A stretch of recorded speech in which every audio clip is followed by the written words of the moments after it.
this. A big thank you to you because you too help in ensuring that our broadcast is what it's supposed to be, and you are part of us. You are part of the family, part of that growing family of DBS Radio as we expanding our wings in the social media. Tonight, Brain would not be able to make it. Just want to apologize for Brain. Those folks who normally have Brain here with us. Brain, those of us who know that Brain is normally here with us tonight, is unable to make it, unfortunately for him. And we are really, really about to start the program. First of all, let me just say good evening to you. Bobbers, can I say Bobbers tonight? Oh, sure, yes, you can. Good evening, Cecil. Mm-hmm. It's good to be here, good to be in studio. Mm-hmm. I'm not so much of a mic person. I like to be behind the scene, but it's good to be here, sharing this Lakou experience with you. And I know that you have been following the Lakou program for many Sundays. Sure, very educational, I must say. Listening to all the different people and their experiences growing up in different areas, especially of Roseau. Some things I never knew. I heard them mention. So I think it's very educational. Already Sonia Williams and Edwina London, they're actually watching. And Gloria Lioness Walsh is also watching. We just started and some 5 persons are already on with us, Bobbers. And I know that your story tonight is going to be a very big story. I like the part that you say from chicken coop to God's coop. Yes. I like that coin. It looks like a business coin. Actually, that's going to be the title of my book, of my life story, when I finally put it together. So I love using that from chicken coop. And, we'll find out tonight why I say chicken coop to God's coop or God's cage. I'm happy to have you, as I said earlier on, Bobbers, and really tonight, a Portsmouth man. Do you love your background? Oh yes, it reminds me of home. It reminds you of home? Yes. Where exactly is home? Well, actually, I have that kind of background when I'm on my porch at my home. So yeah. So deliberate to have this background for you to make you feel that you are actually sitting on my porch. Sitting on your porch at home. And so many people are viewing and already, and I'm just trying to get this thing on YouTube from my phone. Having a little problem. Normally I would just go onto my smartphone and get certain things done so that many other persons can look, and I can also give people some information reference the device that are actually tuned to the nation station. Bobbers. But Cecil, before you interview me, before we talk, how did you come up with that Lakou name? It's so unique.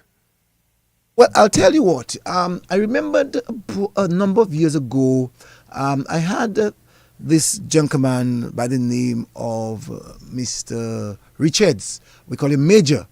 And I was actually doing interviews with people on various aspects of music, on their life, and so on. And he came in. When I asked him to come in, he came in, and I felt that interview that day was very intriguing, very interesting. And so I decided that I was going to do the Don's Yard, because he told me that he had family members who came from the Don's Yard, and the Don's Yard in Roseau for me was a very important landmark where the National Bank is, the National Bank and Hasbro. And so I felt that I wanted to have that discussion with him. And that Sunday that we had it, I decided to have it again with him another Sunday to talk much more about Roseau, because as a Roseau man, I wanted him to give much more about Roseau. And then we expand the program. And then I said, we need to talk about the graduation of Roseau. And that's how the Lakou program was born.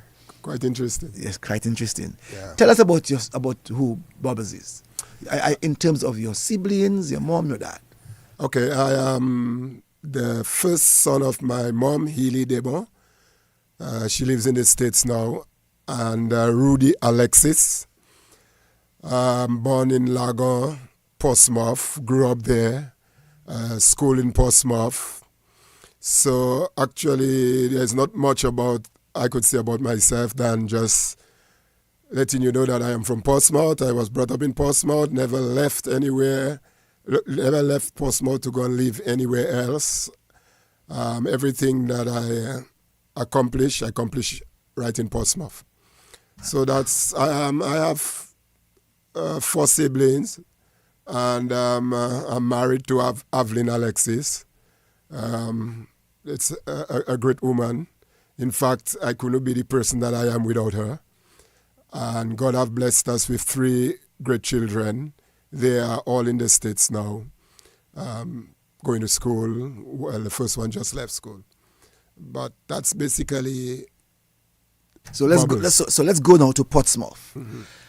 Born, raised in Portsmouth. Yep. You told me that you had to literally leave school to really help your mom to accomplish what she wanted to accomplish, and that is to really help your other siblings. Yes. Give us a background of that kind of story. All right. My mother had 5 children. 5 children. And none of our fathers took care of us. Absolutely none. And my mother was not working, and I am the first. So you can imagine what we were going through at home. My mom not having a job, our dad not taking care of us, not supporting her. And she have to bring up those children, find food and make sure we have free meals and take care of us. So that was hard for my mother. I had to make a decision when I was at a very young age to do some things to take care of my brothers and sisters and my mom and to bring money in the home. So that's one of the reasons that I did not go to high school, because I had to do stuff on the outside, to generate income so that my mom could live, so that my brothers and sisters could have something to eat to go to school. So yes, Bubbles. I'm trying to multitask at the same time, but I'm listening to you. No, it is strange where your dad was at that time. You're saying that your dad did not see about you. Was he in England? Did he leave state? Where was your dad? The thing about it is my father was a well-off man in Portsmouth, a big contractor.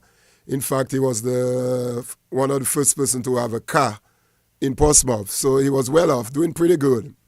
But when he got my mother pregnant, my mother was a teacher. And in those days, you couldn't be a teacher pregnant and not married. So she had to make a decision. Either she abort the child or lose her job. So she chose the latter, which is to lose her job. When she chose to lose her job, my father encouraged her and wanted her to abort me. And she decided, no, she's not aborting me. She's carrying her child. So because of that, my father never took care of me. He never gave her anything for me. So she lost her job, and she kept me. And that's why I am here today, because she chose to bring me forth instead of aborting me. My father was right there. Hold on, Bubbles. That is gruesome. Yes, definitely. Your dad, a contractor. Is he still alive? No, he died in the States. Okay. Your dad, a contractor. Your mom, a teacher. And we know the stories where in those days, if you're a teacher or a nurse and you became pregnant, that you would not have, and you're not married, that you will not be able to keep your job. Yeah. That's what the British system was like in those days. And so, your dad left your mom. That for me is gruesome. And because your mom did not abort you, he left. I think the other thing that contributed to that is that he had a lot of women. So because of that, three of us were born around the same time. So I have a brother and a sister that is about the same age with me, and she decided, to leave my father alone because what he wanted her to get involved in, in destroying her child and still being with her. She didn't want that for herself. So she decided to bite the bullet and struggle with her child, lose her job, and keep on taking care of me. Your mom told you that story? Yes, she did. And when your mom told you that story, did you confront your dad? No, my father was living in the States, and later on I will share some story with you because it was kind of difficult for me. I used to, after I grew up, when I was about maybe around 8, 9, 10 years, going to school, I used to go to school together with my brothers and sisters, and I used to try to pretend to them that my father is taking care of me, and it was kind of difficult and shameful to know that he is taking care of the others and he's not taking care of me, and I was pretending that he was taking care of me, but he was not taking care of me. But he was right there in Portsmouth before he go to the States. And I think, Bubbles, just hearing that story, and your mom had to sit and to give you that painful story. I'm trying to wonder, when that was being told to you, how you absorbed that information. It was bad. It was. I couldn't understand someone's father would treat them this way. Your father's supposed to be there for you. Your father's supposed to encourage you, hold your hands when you're falling down. Speak encouraging words and make sure he take care of you and help you through life. And not having that father figure in your life, it was painful. And my mom shared that with me when, I was, I had some age on my head, when she shared those things with me. So I knew something was wrong growing up, but at the time when she shared it with me, I could not understand why a man could do that to his kid. I can understand that. And when you got to know that your dad was wrong. When I get to know he was wrong? No, when your mom told you about what your dad did, was your dad in Dominica? Yes, he was. And how were you able to face Well, him? we didn't have a relationship because he never really took care of me. So we didn't have that relationship. I remember once I wanted a book to go to school, an exercise book, because my mom couldn't afford an exercise book. She's not working and she has 5 children. And I left home. I went up where you call Grange, up that hill. And in those days, it was very difficult as a young boy to walk up that long hill to go by my father. He was living on his estate. And I went up there. And the first time I went, I met his wife and I asked, is Daddy in? I want to see Daddy. And she said, your father is not in. And I walked back down the long hill at a very young age. The second time when I went up there because I wanted a book to go to school. Every child has a book, or a piece of book, and just a book. I believe my father could give me a book.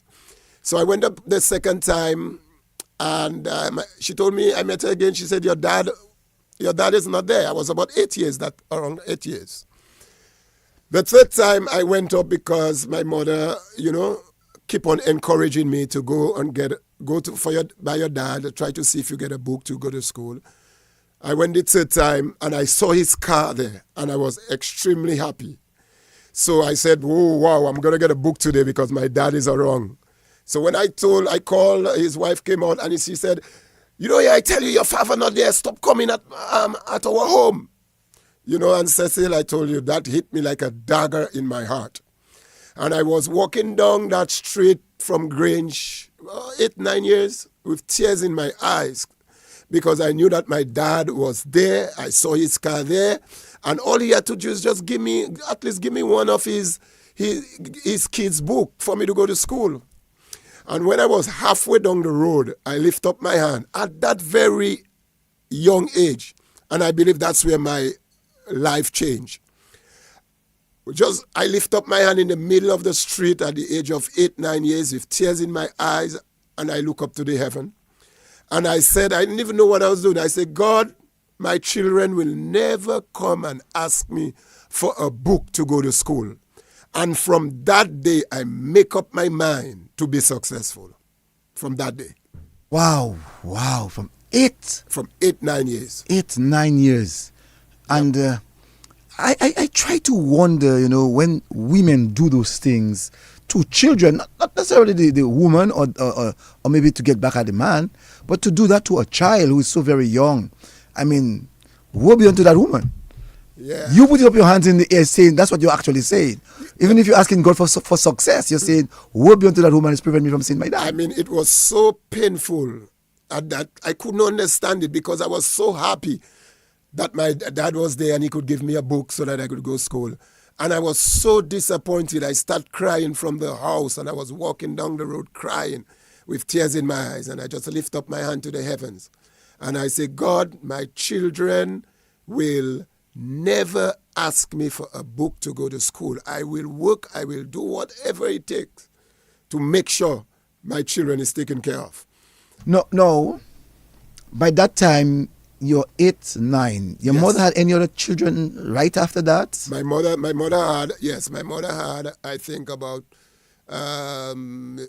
maybe around three of us at that time. So she had all 3 of you all, not if your father. No, I'm the only one. Oh, you're the only one. Yeah. And so... But none of our fathers took care of us. None. Absolutely none. Like none took care? None. And my mother was not working. So that's why I had to go and do something, go and catch crab, which we will talk maybe later. Yes. And to take care of my family. Now, Barbers, at that early age, for sure you would have had to start going to school, 8, 9, because you're talking about school books.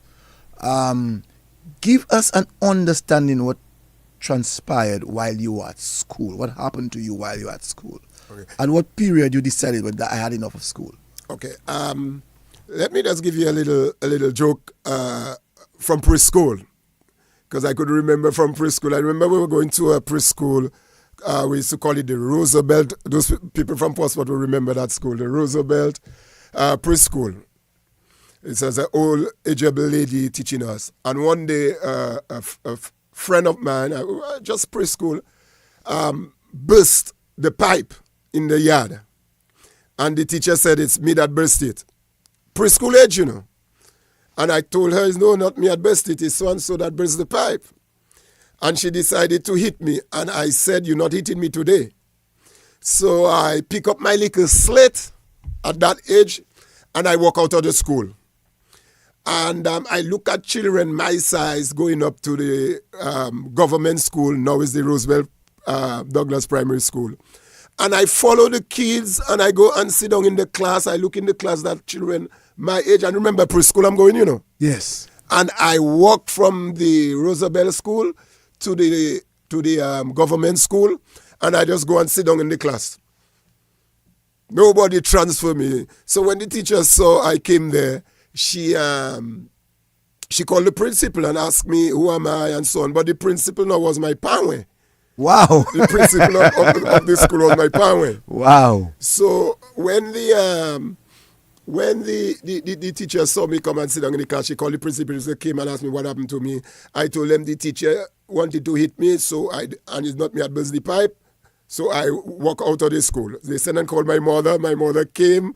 When my mother came, the principal said, okay, he's there already. That was anyways last year in preschool. So just leave him there and I'll take care of him. So nobody brought me to primary school. I transferred myself from preschool to primary school. Wow. So that was amazing. I just want to say to you the two that there are quite a number of persons actually watching already. Mm-hmm. Rosalind, Severin McLean, also Teresa Frigis, Ron Joseph, also Jamali Wales, Steve Benjamin, also Maya Johnville, Agnes Benjamin. Agnes Benjamin said, this is really a Lakou life, but thank to God he had a better life for you.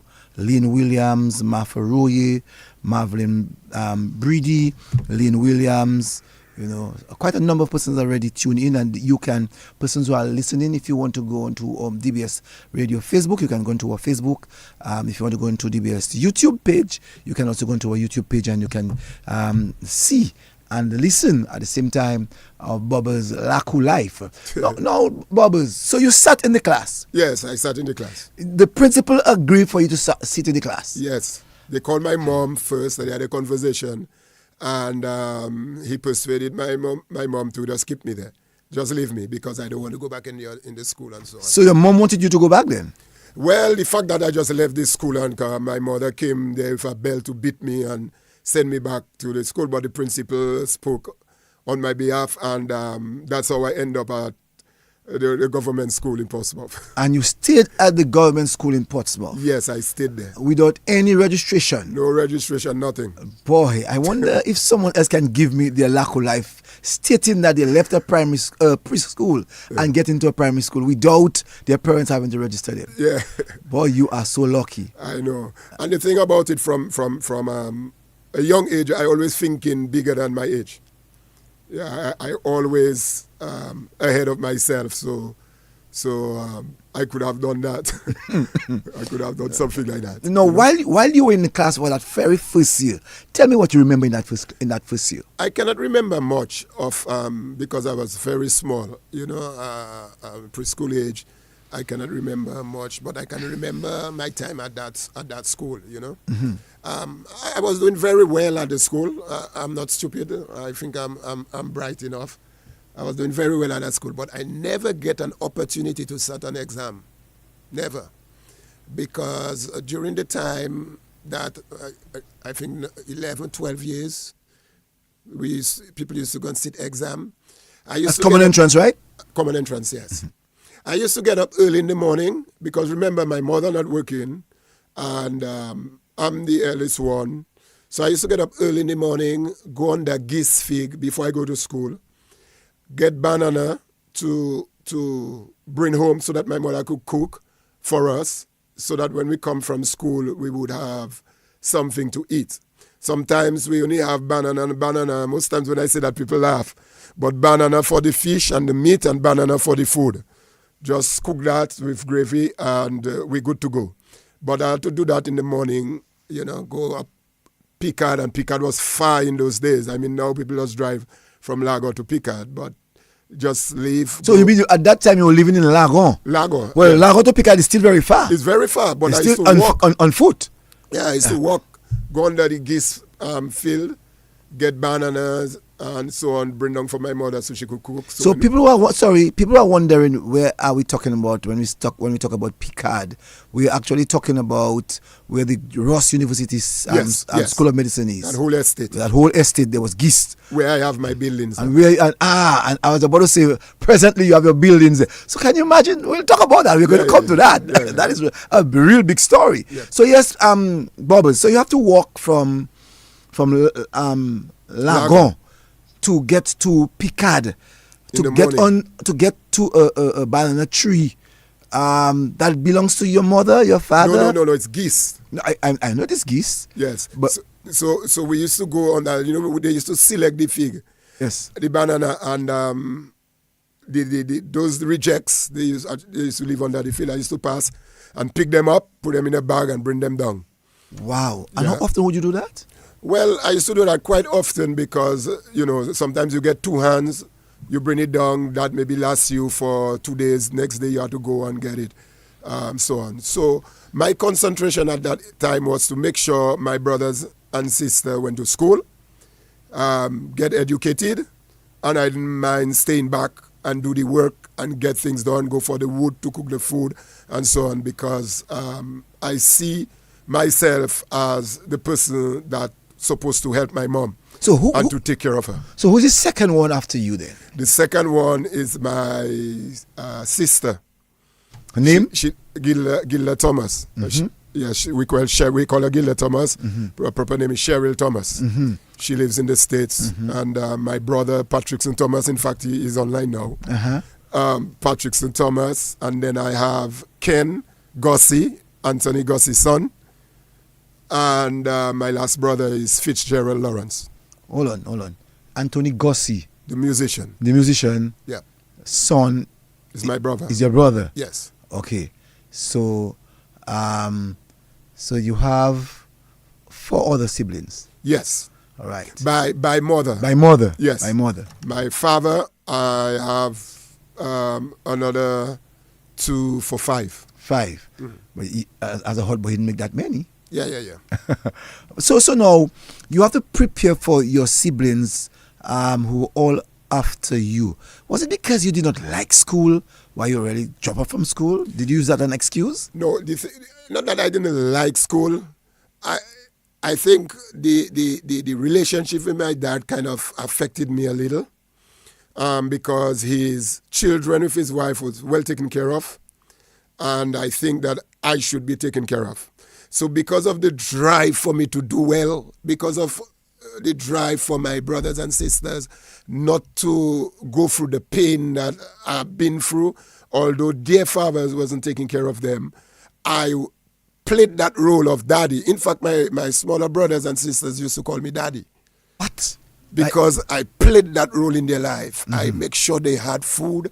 I make sure I would go and catch crab and sell it to make money, to take care of them, to buy their books, to buy their shoes. So at a very young age, I learned that responsibility to take care of my siblings. So my mom. at what age did you decide to leave school? I left school at what age? Maybe 14, 15. 14, 15. Yeah. And why did you not sit common entrance? I never went and sit common entrance. All opportunity, teachers used to tell me go, but I just figure out that not making sense. I rather go and get, because I used to go in the night for crabs. You know, in the morning, wake up and go and get bananas or go and get something or go for wood, because I felt that the responsibility is on me to take care of them. So I wasn't thinking of going. And at that age, to me, I didn't see the importance of it. The importance to me was to take care of my brothers and sisters and my mom, to make sure they have something on the table to eat. I just want to say to you that Nadet Karam is watching, Thomas Victor is also watching, Virginia Joseph says good night, Ediford James, Lucy Wallace, Goldie Williams. Oh, that's my spiritual mom.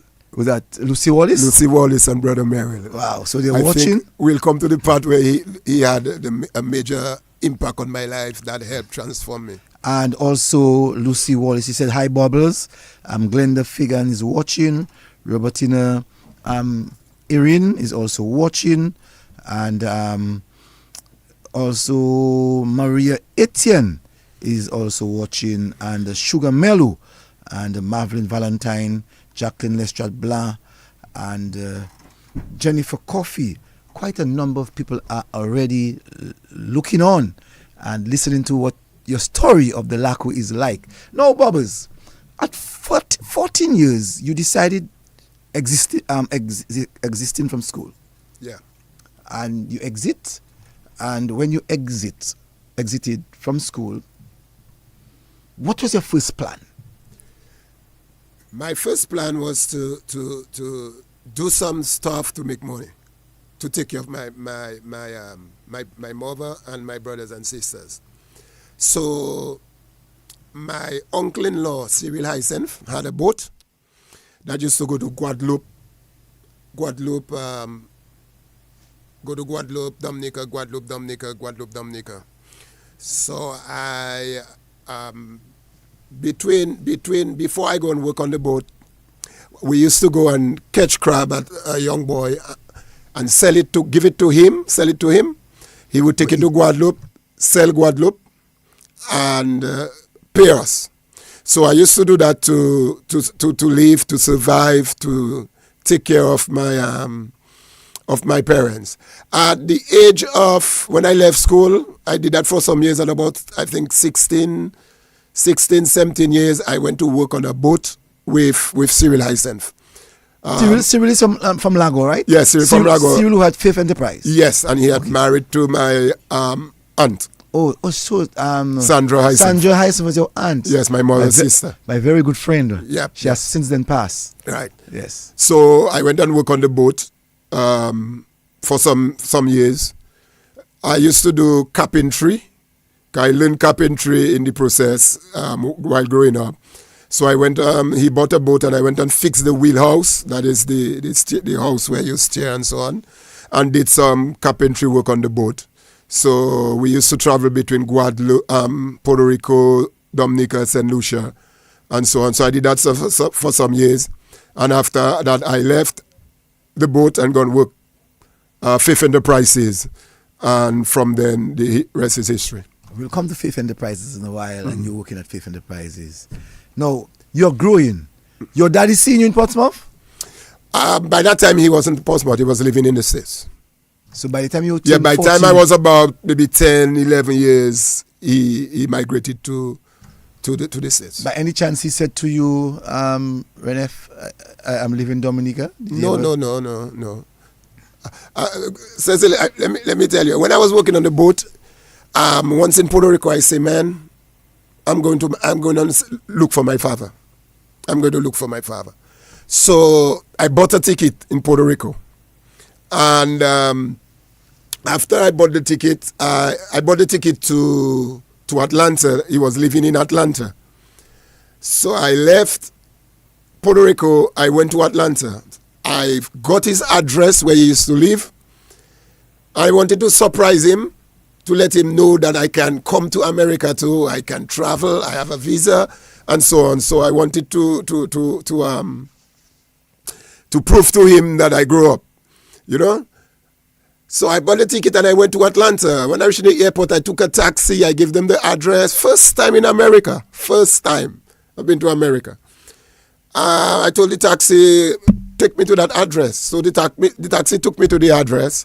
When I reached at the address, I paid the taxi. He left. And I went to the house. I knock on the door. And I see a man came out from the house. Remember, that's my first time in America. I've never been to America yet.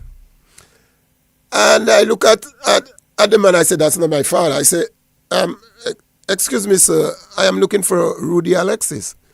He said, who is Rudy Alexis? Oh, my God. When he said that, Cecil, man, that hit me like a dagger because I don't know what to do.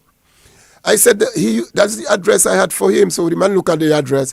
He said, oh, that may be the previous owner of the house. Anyway, I sat there not knowing what to do, not knowing who to call. Then the man told me to call. He gave me a number to call some organization. And when I called them, they look up his address for me. And they gave me my dad's new address because I had to tell them the situation that I am in. That's why they could give me the address. And I asked them, the owner of the house, to call let me his phone. So I called the number and I left a message on the answering machine for my father. And his wife got the message, and his wife came and picked me up at their previous address. And that's how I got to know. Hold on. Madam La, the same wife? The same wife, yes. The same wife? Yes, because I'm grown now, I'm big. Hold on. The same wife? Yes. Conversation while you're going? Yes, man. You must have had conversation with her. Yeah, tell me what the conversation was like. Well, not really. Yeah, I mean, she was just telling me how did I come up. I told her I just wanted to see Daddy. I haven't seen him for many, many years. My brother, you're a very nice child, man. And I want to see him, so she brought me in the house. Hold on. Before she brought to the house, did you remind her of that day she shook herself for you and tell you your father not there? No. Upatedisa? No. Reneth.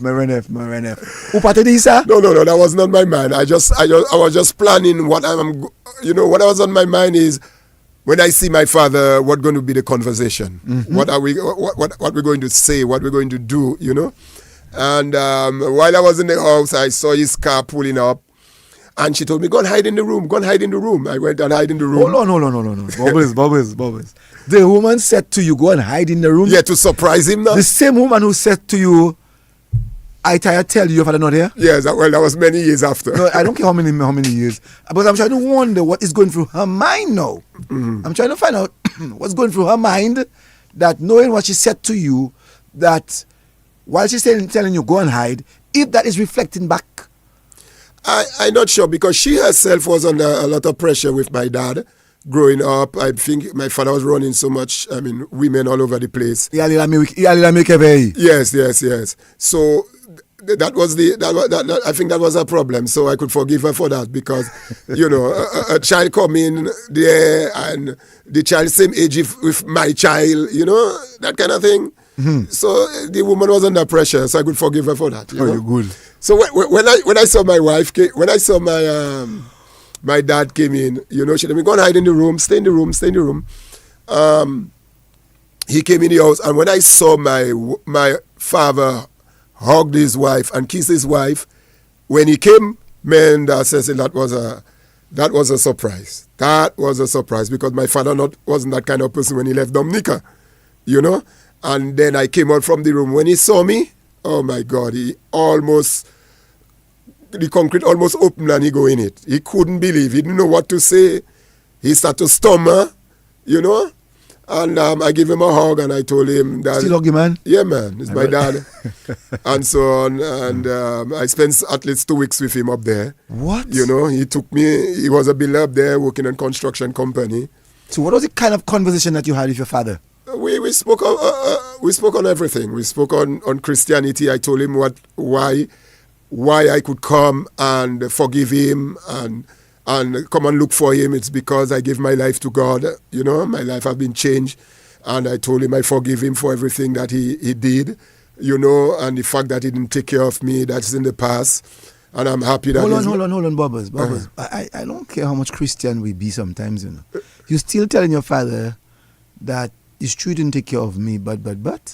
Yeah, because you see, you cannot resurrect the past, But you have to remind the people of the past. So we can talk about it. You can talk. We spoke about it. He told me certain things, that he wasn't prepared for a child, and when my mother got pregnant, he didn't want my mother to get pregnant, and he knew my mother was going to lose her job, and he had his lady that he had proposed to get married to, and all that stuff, But that was between them. It's just that I end up in between the problems, and I kind of pay for it, Mm-hmm. But I am the person that I am today because of all what I have been through. So in a sense, it worked out for my good. So you some spirit said to you while you're on the boat of Cornelius. Is Cornelius right? No, Cyril boat. Cyril, sorry, of Cyril. While you're on the boat of Cyril, something said to you, go and visit your father. Yeah, I just wanted to prove to my father. Hold on. So you told Cyril that you're going to visit your father?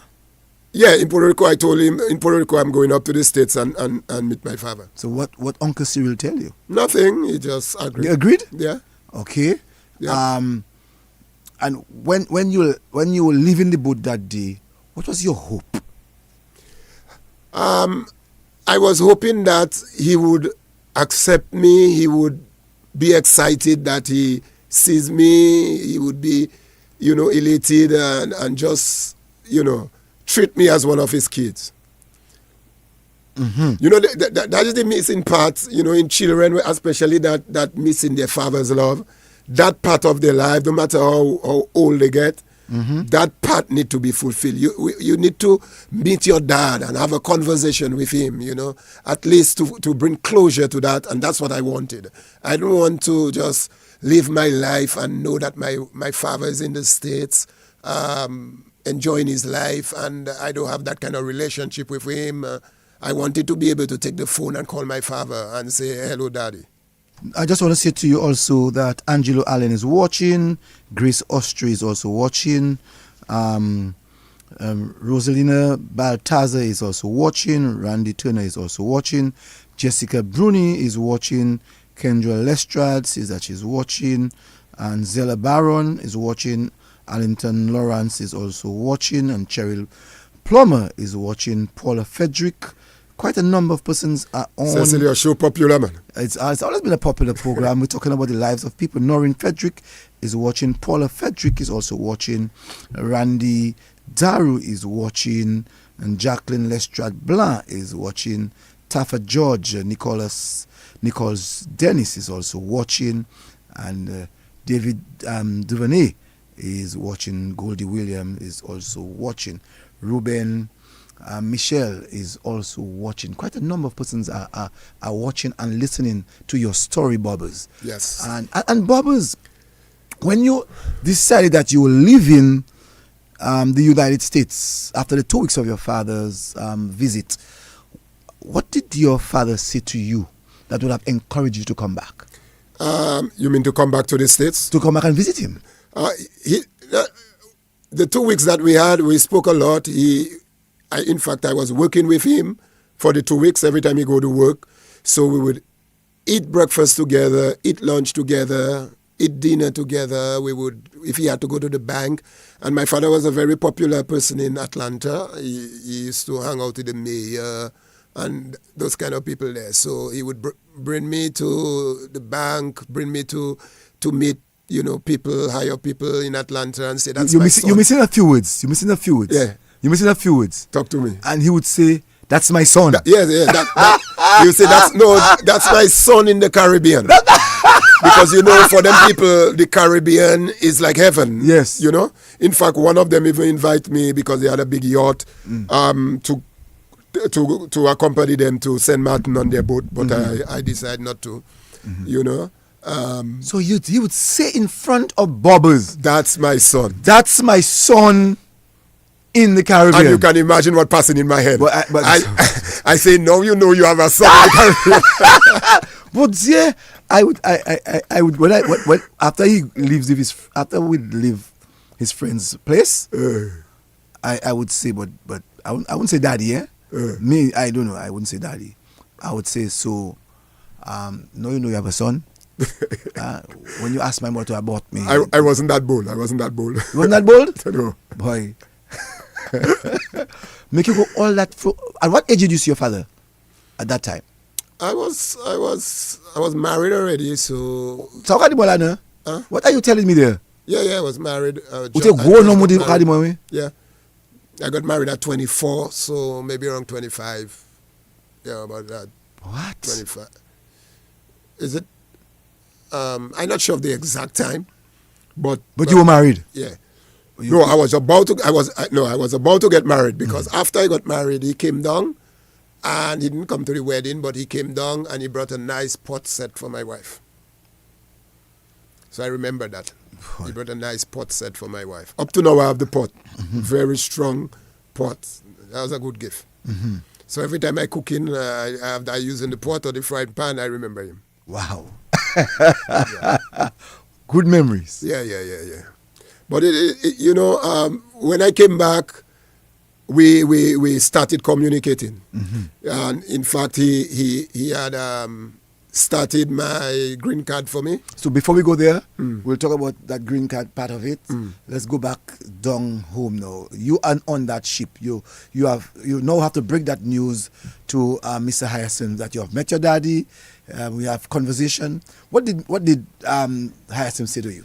No, I didn't. I didn't have a conversation with Mr. Hyacinth about that. I just came back and start working and so on and say I met my daddy. But I'm that kind of person. I like to be quiet. I don't like to blow my trumpet or talk a lot. I'm not so much of a big talker. So. And then what did your mom say to you when you say, Mommy, let me give you the best? Oh, yes. Mommy, my mom is a different story. Mommy, let me tell you something. Say, now we know you have a son. You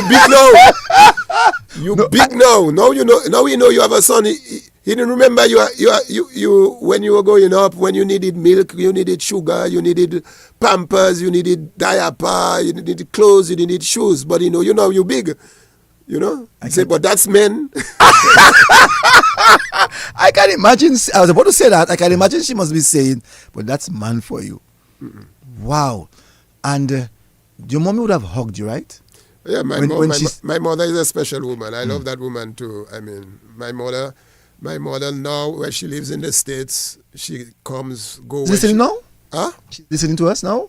My mom? Yes, as we speak. My mother thing always on DBS, so she must be listening. Mommy, you're such a special lady. Yeah. You never know. Yes. Yeah, my mother is a special woman. She, I couldn't believe a lady could bring up 5 children without father and not working, and all of us come out good. Wow. All of us. When I look at my sister, she works in a university controlling federal funds. when I look at my brother, Pat, he's doing pretty well in the States. Fitz, all of them doing well. Ken here, so all of them doing pretty well. And we grew up without anything, and we all had to start from scratch and work our way up to where we are. So now we treat our mother like a queen. She travels where she wants, when she wants. She comes home when she wants. She eat what she wants. We take care of our mom. Wow. Yeah, our mother don't, according to my brother, fly don't pass close to our mother. So now you're back in Dominica. You went to mom. You cannot wait to see your mommy, to give your mommy the story, to tell her you agawe the first time. But you get somebody to tell you where your daddy lives. Now, when you come home, you see your daddy kissing his wife and you're frightened. And when he saw you, he wanted the earth to open for him to drop in it. Yes. And I can imagine the kind of conversation. No tears came from your eyes when telling her that? No, not really. I was happy that I met him. I was happy. I was happy that we could have a conversation. I was happy to hear him say, my son in the Caribbean. That stayed with me a long time, my son in the Caribbean. I called my sisters because he treated my sisters the same way. They're online, they listen in, Cheryl and Francilia. And they work their way up, They work their way up. They say, my sisters normally said, it's the Alexis blood. We don't stay back. If it's one thing good we take from our father, is that my father is a go-getter. He is a go-getter. And I think all his children got that from him. Okay. But he didn't take care of them. So I was able to call them and say, guess what? I met daddy and so on and so on and so on. And I gave them this story and they were so excited. I'm sure the girls will tell you, Upa by Uncle Pwe. No. I'm telling you. Your paddy was, no? Your paddy was, No, your paddy was. Upa by Uncle Pwe. Upa by Muso Lang.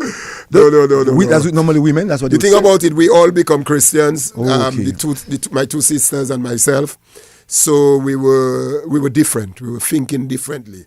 So Paula Frederick said that's really something else. Goldie Williams said, oh my God, what a good story. Yeah. Jacqueline Xavier said, you have a forgiving heart. Wow. And Teresa Frederick says, Cecil, he can't say anything to her. I mean, maybe you were in shock, you couldn't say anything to your mom. So I can imagine that. No, man, we laugh about it. We just relax and I just give her this story and so on. So let us go back a bit. I suspect you jumped when you said that you went on the boat with Hyacinth. But between the age of 14 to 17, your tender age, you would have gone out there for crabs. Yes. Around that age, right? That's correct to say? Yes. Right. Give us that story. Well, I started catching crab even earlier, but we stayed a long time. I took many years because that was our major source of income at home. I used to catch crabs with people like Lennox Lawrence, lawyer. Like lawyer Lennox Lawrence? Yeah, man. Lawyer. Everybody in Lago used to catch crab. That was the main thing. At that time, Lennox was an ordinary partner, was? Yeah, man. Lennox, we were in Lago there, going in the Jean, catching our crab, selling to Cyril. Cyril used to bring that Guadeloupe. We make good money in crabs, In crab. My wife told me when I was leaving, don't talk about that crab. I always ask about that. I told her that's my favorite part of my story. Although I remember once I was with Curtis and I mentioned that and the people took that and make a big show that they said those crabs I caught were golden crabs, Well, actually, it's Frank Barron that said that he wrote an article about those crabs must have been golden crabs. So I responded to him and I told him, I said, it's the same golden crabs that caused me to buy land from you for $90,000 in those days. He didn't realize who he was talking about. Oh my God. So when he got the message that I sent him, he never mentioned that again. Because he knew at that time I could buy a piece of land from him for $90,000. Yes, and I just was Frank Barron from Portsmouth. From Portsmouth. Yes, Yeah. the big, so big man Frank Barron. Yeah. So although I've been ridiculed when I talk about crab because people think is crab that gave me what I have, but crab started me off because I could take care of my brothers and sisters and take care of my mom by going and catch crab and selling and getting the money to put food on the table. So, and I'm proud of that. So give us the life of catching crabs. But that's people like Son. We had a group of us, Son and a few guys from Lago. We used to go in the night with bullseye and bags. We used to catch, in one night, maybe catch all 3-4 bags of crab, because in those days it had crabs. Because every week we used to ship crabs to Guadeloupe, every week. So that was our nightly duty. In the night we go catch crab, especially when rainfall. Man, we would catch a lot of crab. The amount of crab bites I have on my hand was immune to crab bites, man. I could just hold a crab with my hand without gloves, anything. Even though they bited me, I'm used to that. That was the days when Portsmouth had a lot of holes. A lot in the swamp. Where Kempinski, where Intercontinental is there. Yes. Yeah, that's where we caught most of our crabs. And even the savannah now, the Portsmouth savannah had a lot of holes that I remember as a boy growing up. Yes, but we never used to go in the savannah. We more used to go Cabrits area, because Cabrits had a lot. I remember once when police started to cram down on crabs because they didn't want people to catch crabs. Police used to clamp down on crabs. So what we used to do, police used to pass all over looking to see if we have crabs who have crab in barrel and so on, and then they used to seize the crab. So we get some block and tickle. You know what block and tickle is?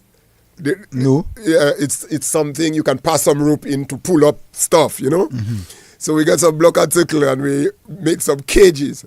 So we used to catch the crab, put in the cage, and pull it up in the air. So the crabs are in the air. So when the police looking for crabs, below looking, them crabs in the air. What? That's amazing. But that was in the ending when I think the government had put a clamp on crabs because too many of the crabs used to preserve, I guess, our crabs. So that's when we stopped go for crab. What type of crabs? It's the white crabs. White crabs. Yeah, white crabs. And the Frenchman loved. Oh, yeah. Them Frenchmen love crabs, man. Every week, boatload of crabs going to go in Guadeloupe. A lot of crabs. And that used to come out cabrits. So people like yourself, like Lennox Lawrence and the others would just... Yeah, man, we just used to go every night and catch crab. Everybody in Lago used to go and catch crab because that was a way of making money. And we used to make good change in that. Good change. Yeah. So tell us a little bit more of the crab hunting, because I believe that there would have been a reason why you all decided that you're going to do crab hunting. I'm not so sure if generations before you all would have done crab hunting. I am not sure, but I think a market opened in Guadeloupe for crabs. And the fact that Cyril had his boat going to Guadeloupe up and down, and the French people used to ask for crabs. So he asked us to catch crabs for him so that he could take to Guadeloupe. And then the market just grew. It grew till, we were supplying boatloads of crabs. Cliff Peanut said that any man that takes care of his mother and family like that is blessed. Yep. And Ted Sarah said you have to forgive him for yourself and your children.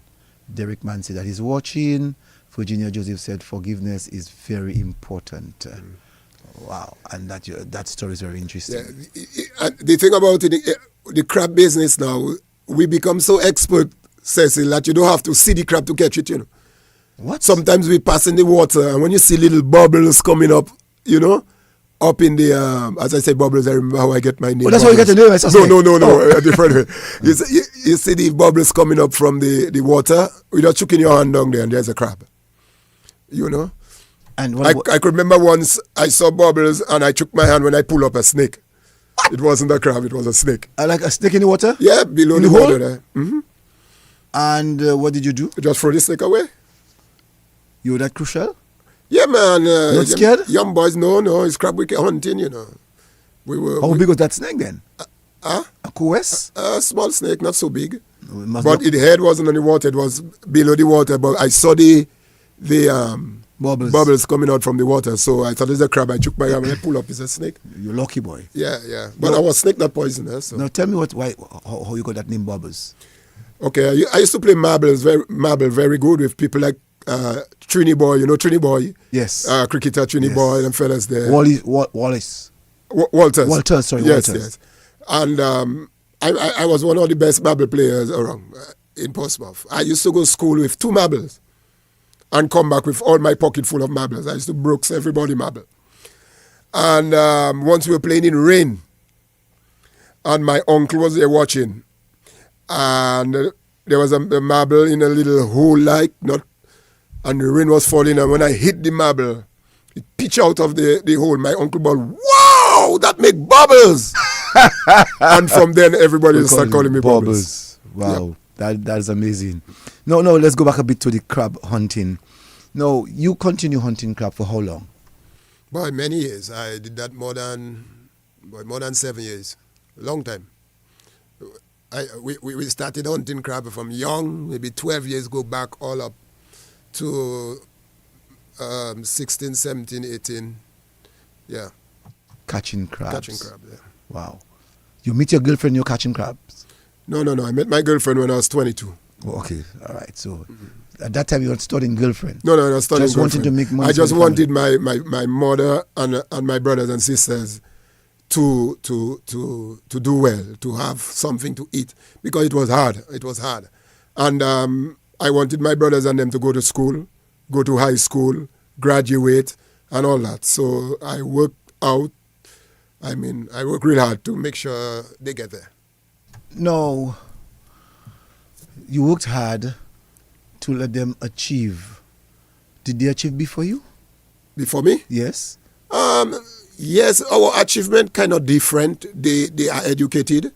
They went to college. They went to university in the States and so on. So they take a different path. My own is more local and natural, and using certain principles that I learn in life to get where I am. So we took a different course, but we all doing well. Okay. Now, Bubbles, I would like to know in reference to you leaving home, or not leaving home, but you decided that you're going to fight for your siblings. You said in your promo that you slept in the fall cage. What's that about? Okay, that was from my conversion when I became a Christian. Mm-hmm. What did you become a Christian? I became a Christian at age 14. Okay. Yeah. When I became a Christian, I was just about, I think it was just around Hurricane David. I was about 14 years, I think. Yeah. I was about to get confirmed. In the Catholic Church, they have confirmation. So my mom bought a cake. She made a cake. She bought my shoes, my clothes to get confirmed. But because of the bad weather, they had to change the confirmation date. And my uncle Roy Debo, I used to look at his life, and I used to see something different in him. As a young boy, I used to say, man, my uncle is different than all my other uncles. But my uncle was a Christian, and he was a pastor. So one day we went to bathe by the river, and I said, Uncle Roy, I want to be like you. So he asked me what I mean. I say, I looking at you, and you're just different than Uncle Boogs, you're different than Uncle Peter. There is something about you that I just want. And right by the river, he led me to the Lord. He made me say the sinner's prayer. He led me to the Lord. And by the river, I gave my life to the Lord. And that was the transformation of my life. Now, when I went home, I told my mother I'm a Christian.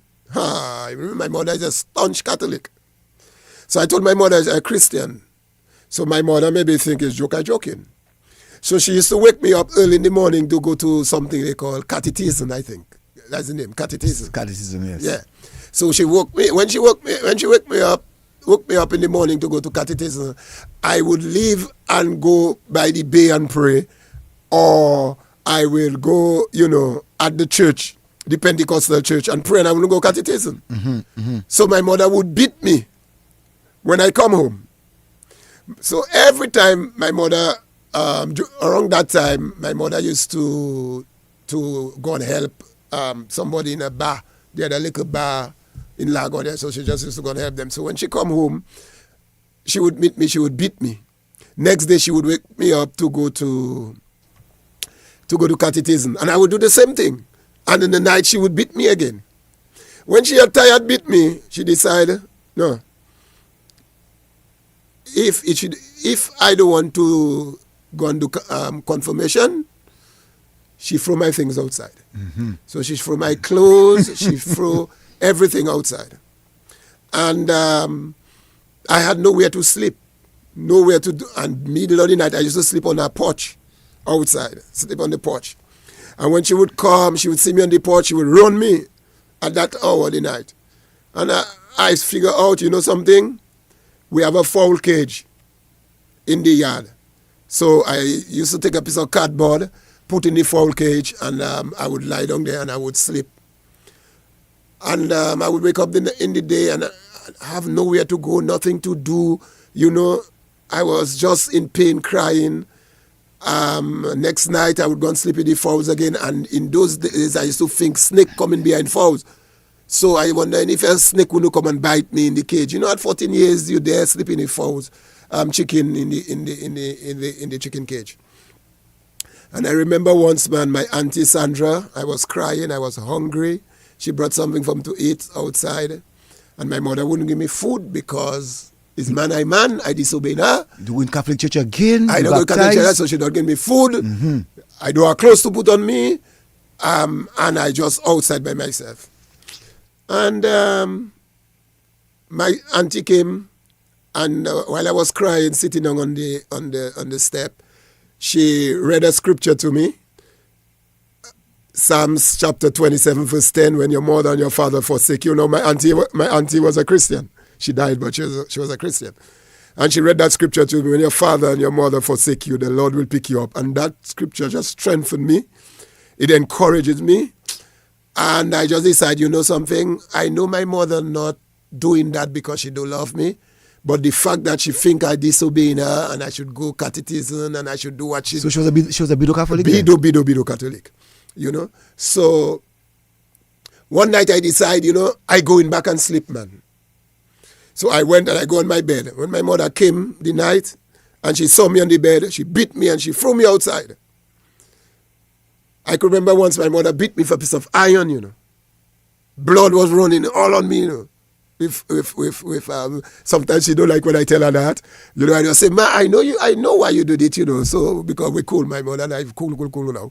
You know, but she beat me once with a piece of iron. Blood was running on my skin. I went outside. What your other siblings are saying at that time? Well, they're small, you know, so I'm 14 years, so, you know, they're small and they really couldn't say anything much. And one time when she came and she saw me sleeping on the bed, now we used to sleep on the floor because there's one room and all our beds, how they calling it? The Caban? Caban on the floor. And all of us lie down on the caban. Yes. And my mother on her bed. And she came and when she was going to hit me, and I opened my eyes, I say, Mommy, you can kill me. You can beat me till you kill me.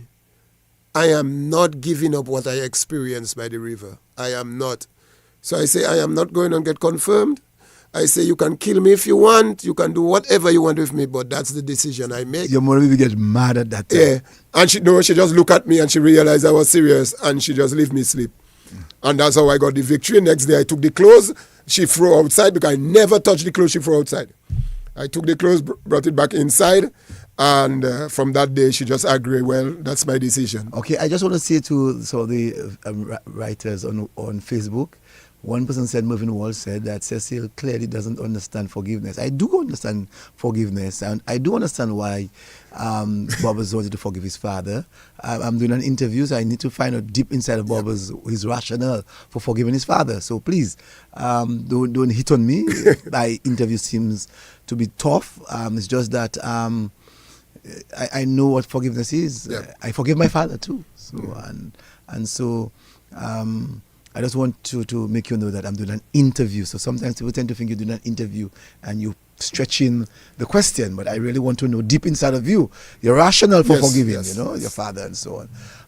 And so, Bubbles, so you slept in the fowl cage for how long? Maybe around 2 weeks. 2 weeks. Mm-hmm. So, how we normally say, pool kaka. Yeah. Never come on you? No, I used to shift in the corner. Mm-hmm. So I put my cardboard in the corner and I would sleep there. Okay. That's why I said from fowl cage because that's where I used to sleep.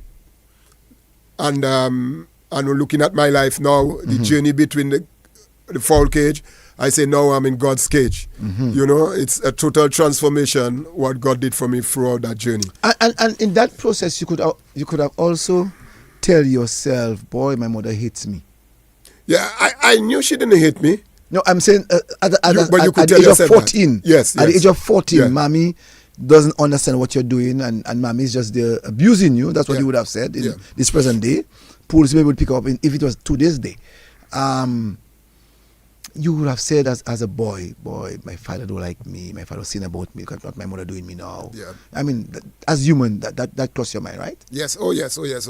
And if it wasn't for God, maybe I would be a wreck, because growing up in school, when I at a very younger age, I had friends, and at the age of 14, when I got saved, I made a decision to put away those friends. Every one of those friends of mine went to prison. Wow.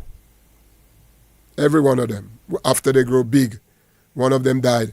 And I'm happy that I could make that decision. And the reason I could make that decision at the age of 14 is because of the influence of Merrill Wallace in my life, because he took us up as young Christians and mold us and make us. That's why I owe much of what I have accomplished in my life and the person that I am now to Merrill Wallace. Just give us that story about Merrill. Yeah, Merrill, he took us up. He would teach us to pray. He would teach us to study the Bible, to read the Word of God. He helped me even in business, in applying certain principles to my life, to become the person that I am, because he knew my father well. He and my father was good friends. In fact, he was my father's neighbor. And so he knew my father, and he knew where I came from. And he just took me under his wing. And from age 14, I've been with him up to today. Your Lakou, your yard. Tell us the things that you would have done in your yard besides going to the not Pupatuka, sorry, where you catch your crabs again. Cabrits. Mm-hmm. Besides going to Cabrits to get your crabs and so on, tell us the surrounding yard, the people that lived with you in that yard, the things that you would have done in common. Lago is separated in two. There was always rivalry among they used to call it a Balagon and a Hulagon. So there's the middle bridge there in Lagon. When you pass in, there's a bridge in Lagon that separate the two Lagon. So the Abalagon people wasn't much mingling with the Ahulagon. So I grew up with the influence of the Abalagon people, with the young boys and so on. We were very skillful, that part of Lago, in terms of doing things. We could create certain things like making trucks. We couldn't afford to buy toys, so we would make our toys. For example, my first bicycle, I made it. I got parts from everywhere and I put them together and I made my first bicycle. So we used to do a lot of things, play hoop on tree, jumping from tree to tree, trying to catch each other on trees, like monkeys, flying from branch to branch and this kind of things there. So we were very skillful and creative, and we spent a lot of time in the sea. In the sea water, we were like fish. Everybody in Lago could swim. To me, if you couldn't swim, you're not from Lago. You had to be able to swim. On the beach, we would go and chase yacht, swim after yacht, and ask the white people to buy mangoes. We would get mangoes, make our pipui, put mangoes and pawpaw and row our pipui close to the yacht and sell the mangoes to them and so on. So that's why you find even pays that in continual today. You have that yacht Lago people relationship. So our upbringing in our Lakou was quite integrated. So what about the whole Lago? What happened to them? They were more like the elites, the Guanjean. Guanjean, you know. The people of the l'argent. Yes, you know, I mean, we used to agree, you know, but we had our own little thing going on at Balago. Mm-hmm. Yeah. So we can see the Lawrences and so on came from the Abalago. Oh, the Abalago. Yeah. So they were not the elites. No. Okay. You see, the people like the Ackley Aarons, the Aarons, them were on the other side. So they although we had similar stuff, but there was that kind of separation when I was growing up. Mm-hmm. So I didn't know much of the people on the other side. Mm-hmm. You know, I mean, I just knew them, but as to have that kind of relationship, that friendship, most of my friends were from Abalago. Mm-hmm. Yeah. So that's amazing.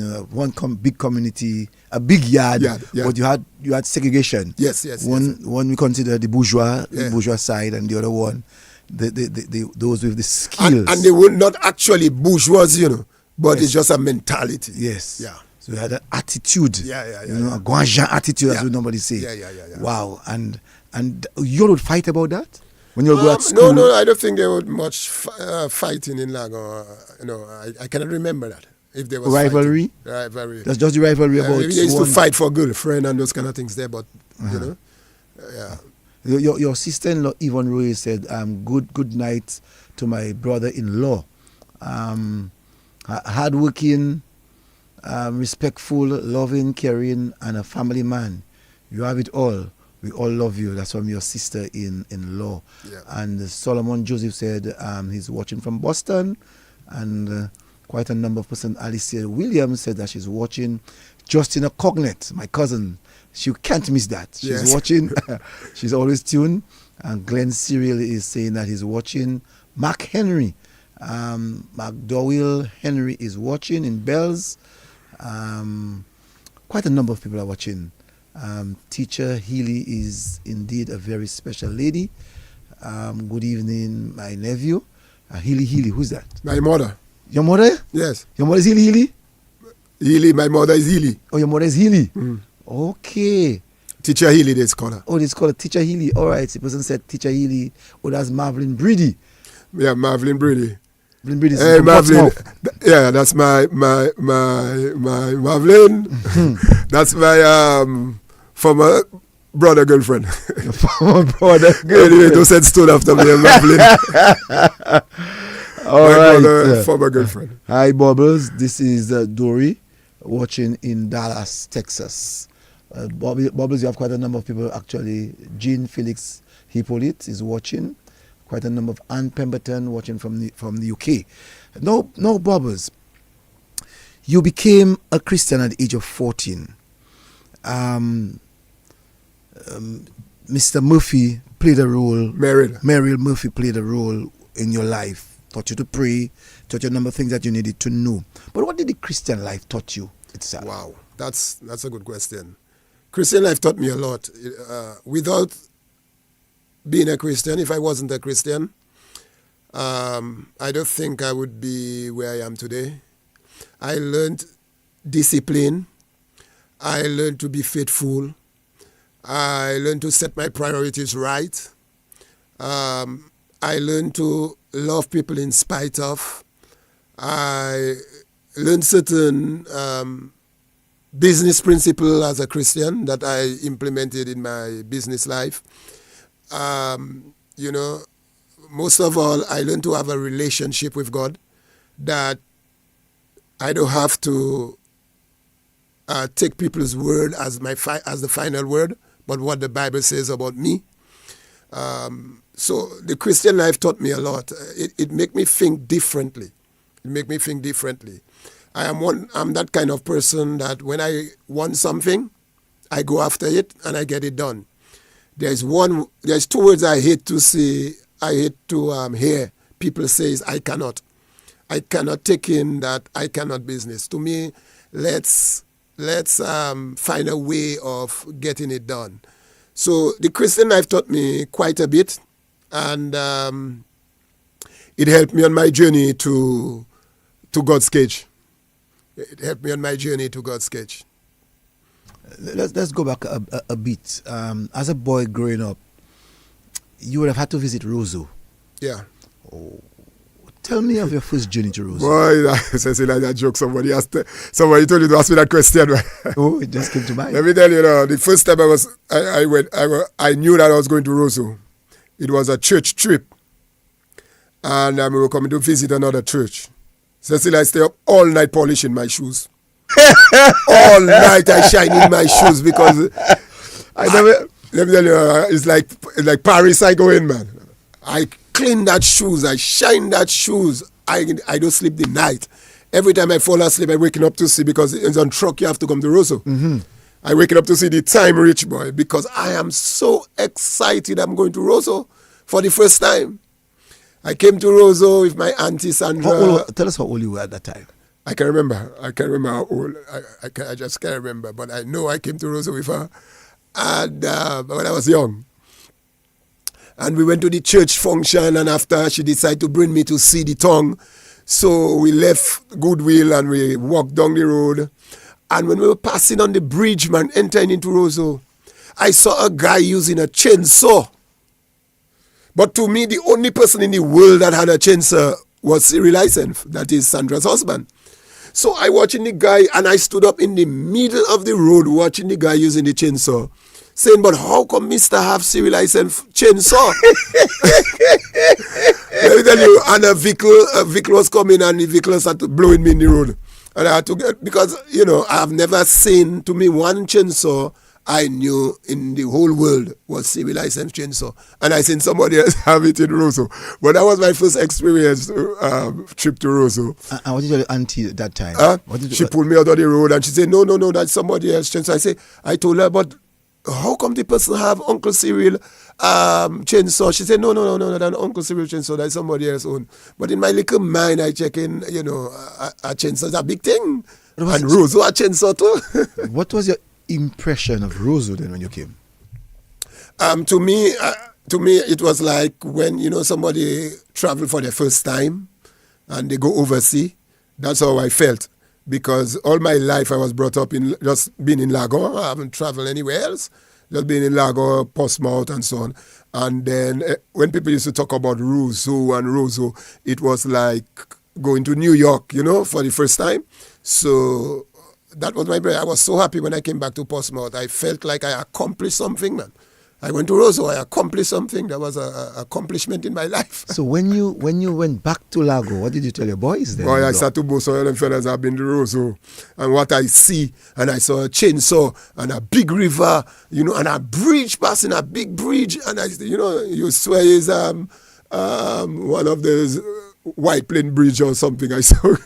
And your partners who did not go Roseau before, they get jealous. They get jealous. Yeah, man. And I make them feel jealous too, because I start to say all things, and then my aunt bought, I can't remember if it's buns or whatever for me to eat, and they had an ice cream something. They used to make ice cream. She bought an ice cream for me, and boy, I tell you, that was heaven, man. Wow, that was heaven. I've been to Roseau.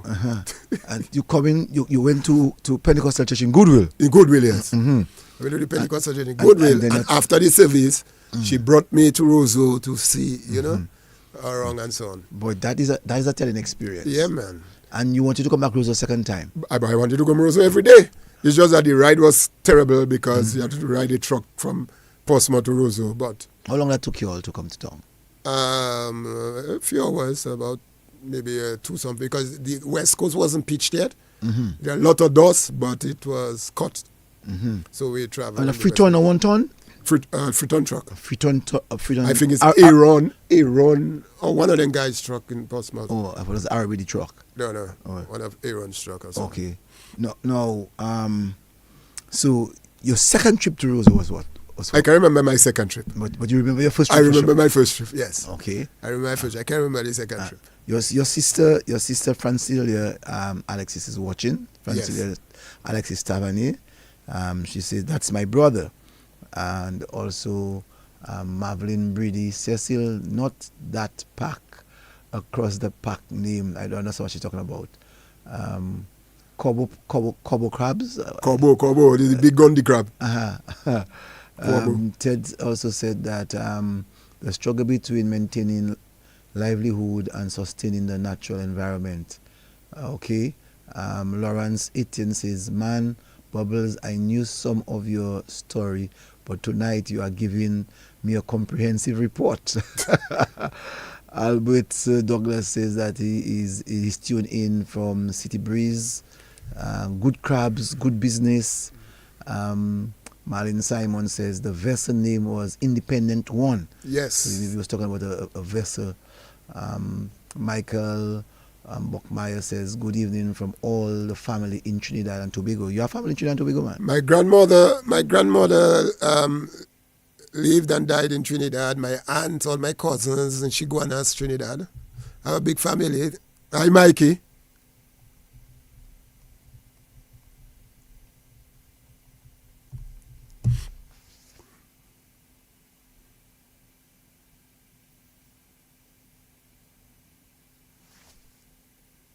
I was just saying that Sandra Jacques Frampton is listening to your story. Very interesting.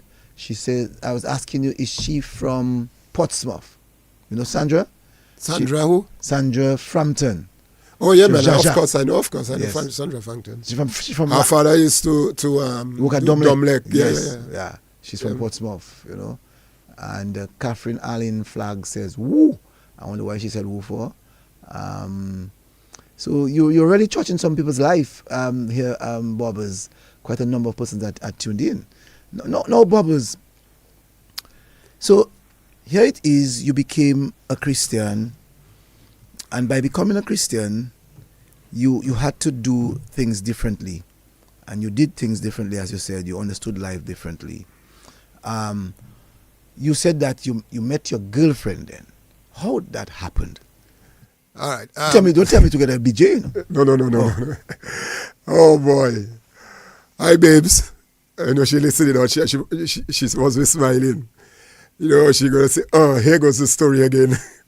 I came to service once in Vilcaz because Brother Merrill used to be, when I say Brother Merrill Wallace, Brother Merrill, we call him, used to be the pastor of Vilcaz Church. So I used to go there with him. And one Sunday morning, I was at church and I saw that girl coming in church with a red and white dress coming inside church. I said, oh my God, that's not a human being, that's an angel. And so I said, I fixed myself in the corner. Slim. I was sitting in the corner of the church. It's a little wooden church. Mm-hmm. And that girl came in church and she sat in church. Is that the church by Teresa Honoré home there? No, by the bar? By Belloni. By Ma Before Belloni. we moved to the bar, the one by Belloni. On the Ma Belloni. By Belloni, yeah. Yes. And I saw that girl came into the church with a red and white dress. But I said, Father God, look at that pretty woman. From the moment she came in, I said, that's my wife. The moment wow. That Sunday, I don't know what Brother Merrill preach on. Brother Merrill preaching, and is that girl I looking at. Because I don't want service to over, and I don't go and talk to her. So as soon as service over, I just run to, because I don't want anybody, and I don't want her to go to home. So I just run out of church, man, and I go and talk to her. And here my first word, can I have a picture of yours, please? That's a good rap. That's a good way to start. She looked at me and she said, a picture? Why do you want my picture? I said, you look so beautiful, I just want to take a picture of yours. She said, okay. And she posed that picture. She posed for the picture. I had a little, you know, them little cool dark. Yes. Kind of. I took out that picture there and I couldn't wait to go back to Puerto Rico to develop that boy. And I went back to Puerto Rico, I developed that picture. And let me tell you, from that day, I decided my wife and I pursue her. And you come in Vickers every... Let me tell you, not a problem. Now the mamselle gave me. That's why I don't have here, you know. And I can imagine her brother Clement giving you more problem. Yeah, man. I remember, I'm an Alexis. I'm very wise. Mm-hmm. What I did is I developed a relationship with Clement. So I have a license to go at the home. Mm-hmm. So when I used to go at the home, I said, Clement, we call him Mentos. Yeah, Mentos, yeah. Mentos, man. Mentos. Not Mentos and Lucy. By going at Mentos in that little house on the hill. The little house on the hill. You know they well.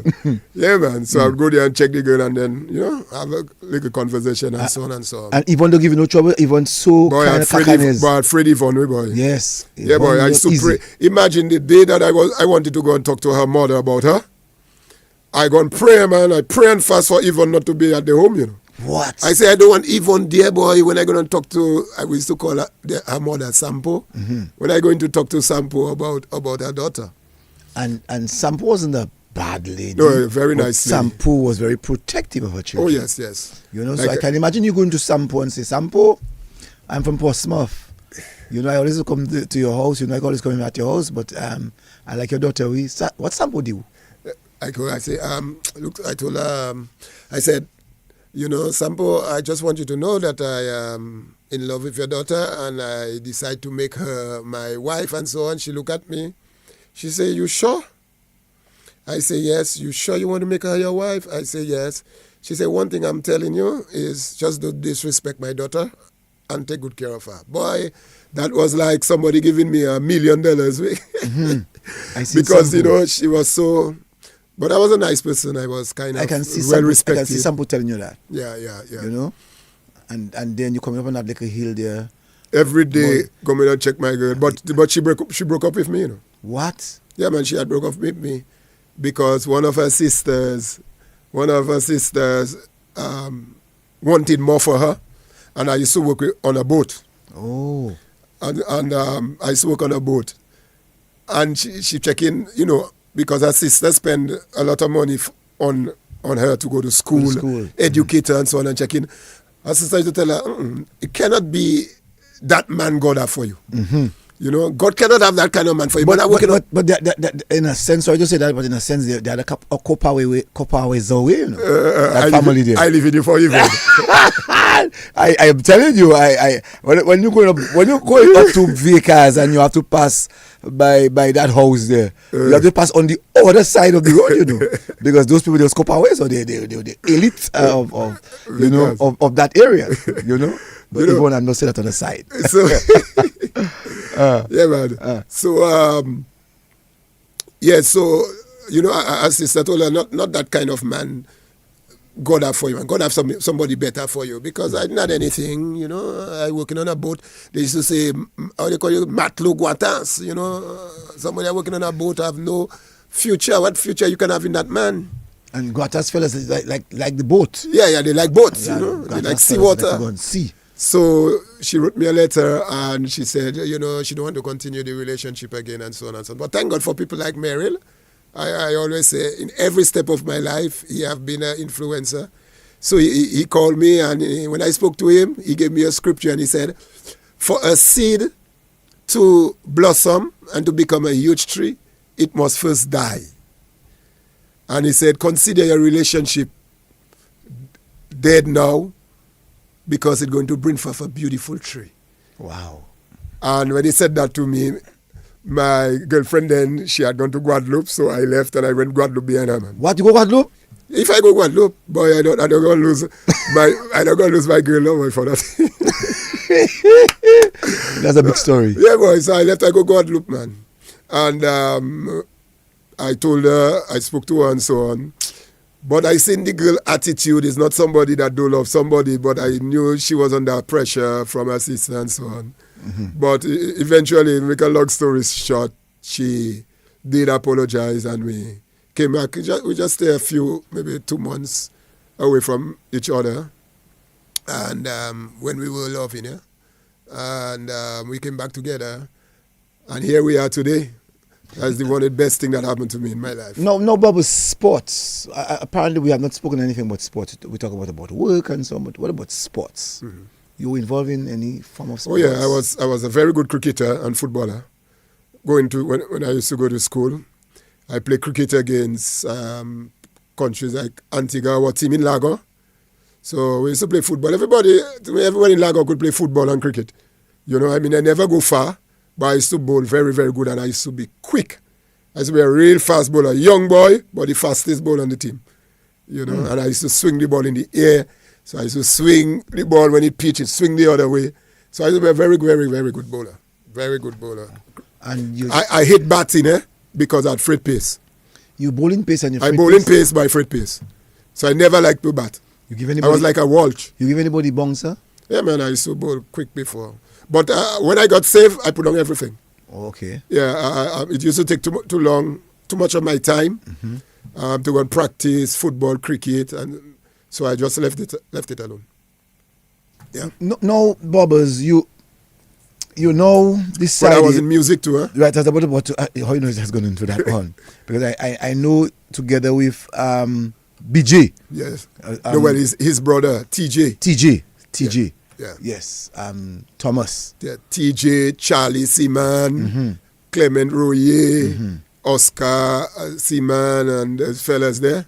I can remember because BJ was actually in Survivors. Yeah. Yes, and you all group Pentecostal band. Yes. If I remember very well. well. The whole band got saved. Yeah, the whole band became a Christian. Became a Christian group. You know, I remembered because where the Prime Minister grandmother had a shop. There was this place that people used to go to dances and Survivors used to be playing in those days in that area. And then when you all became saved, I remember seeing you all in that area again, close to the home of the Prime Minister's grandmother, opposite the home of the grandmother, Prime Minister's grandmother.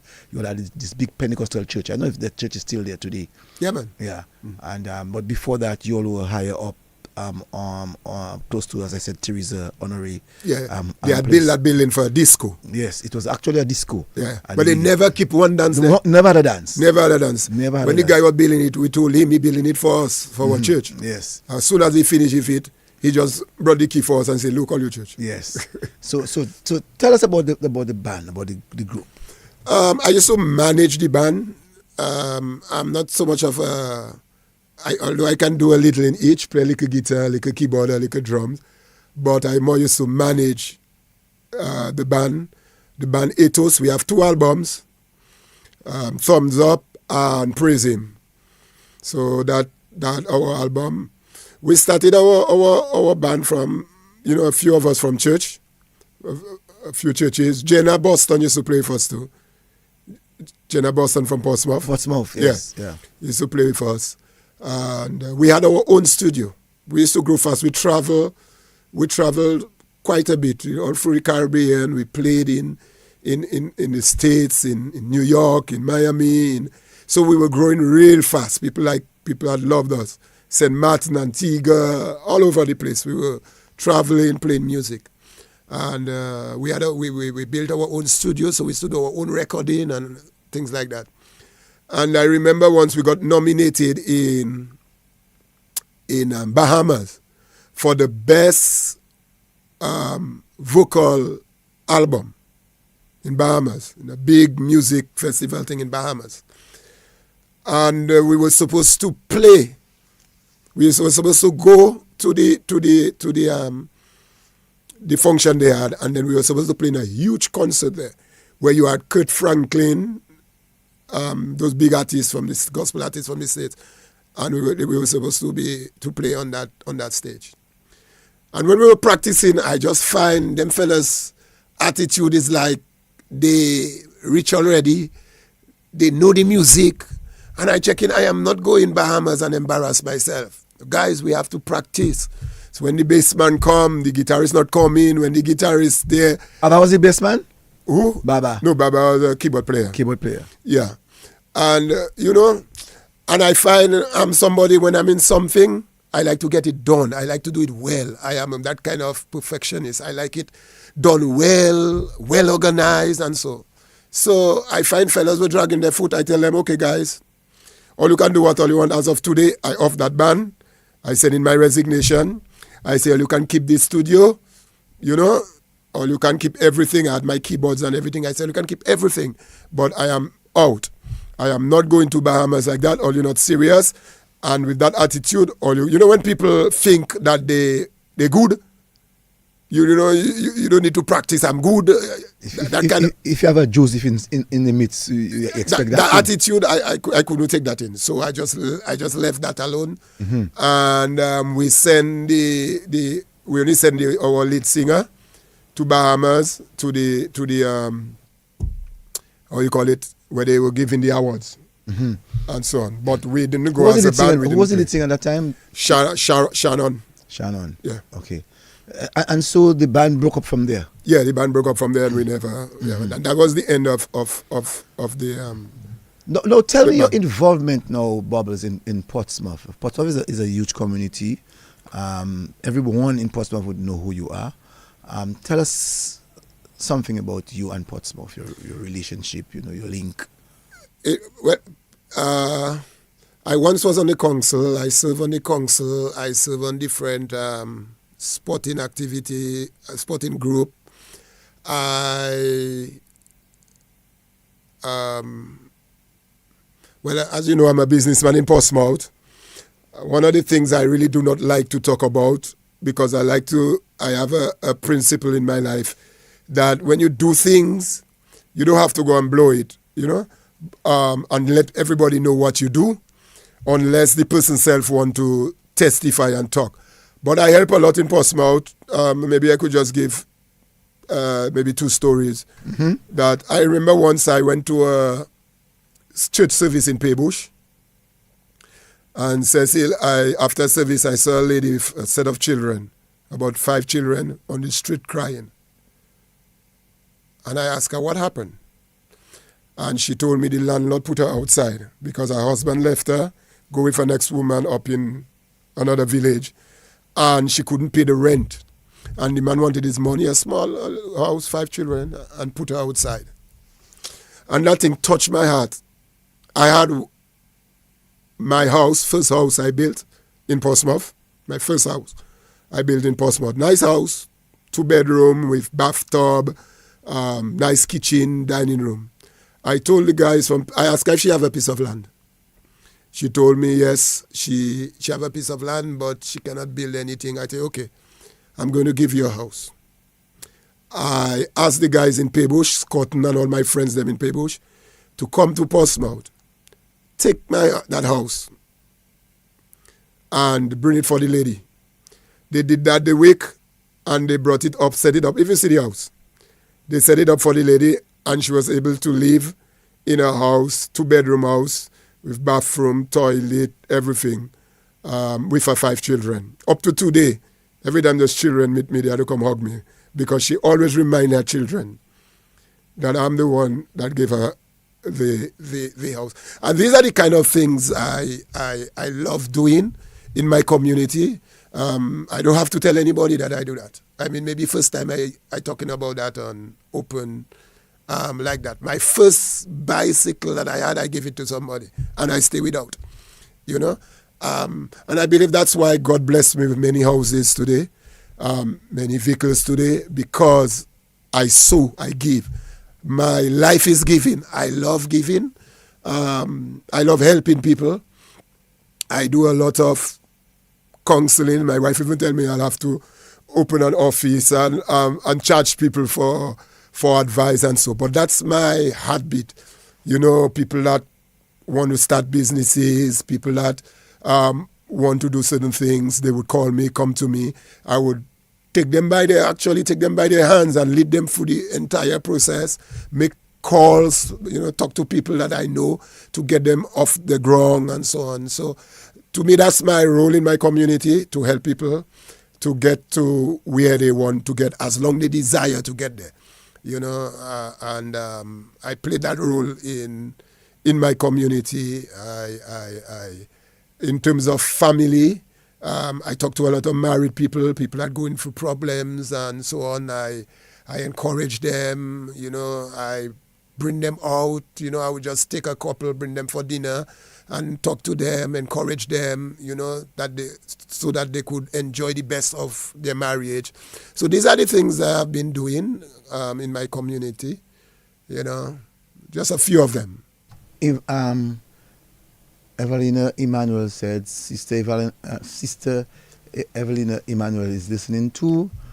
Peto Corbett Frank, watching from South Carolina. Your brother Keith Gossi. Kenneth Gossi, yes. Yeah, yes. He says, my brother, respect as my father.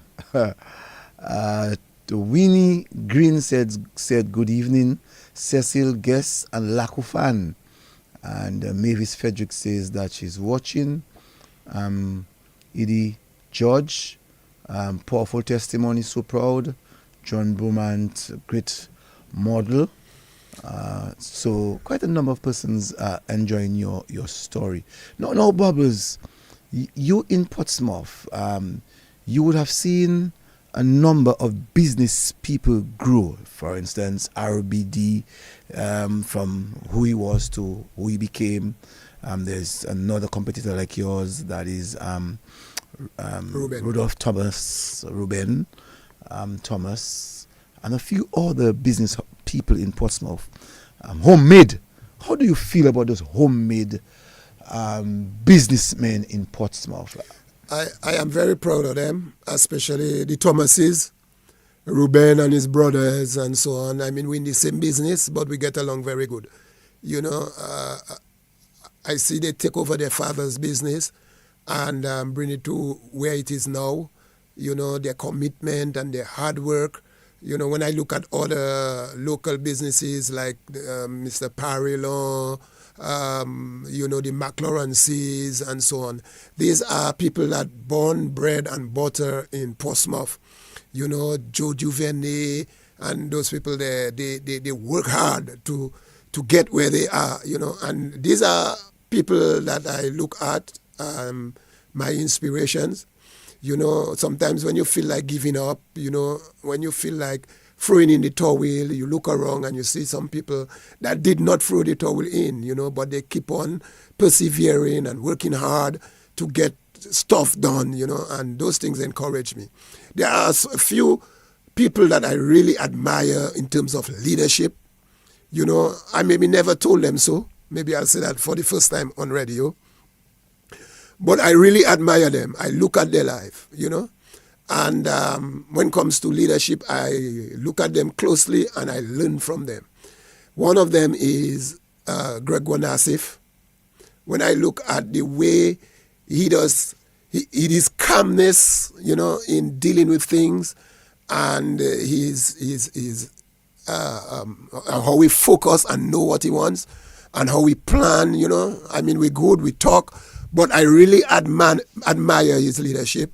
People like Ivo, those two brothers, I admire them because I deal with them. I know how they think. I mean, Ivo and I, we do some things together, you know. So he is, the thing I love about Ivo is that he get things done. He do not like the long hallelujah about stuff. Hey, we're going to move that bucket from there to there. Let's move it.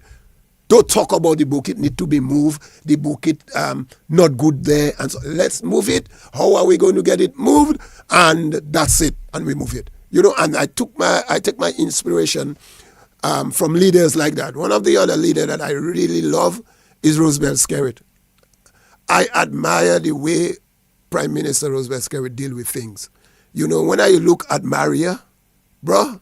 When I woke up from Maria and I look at my situation, I say life finished.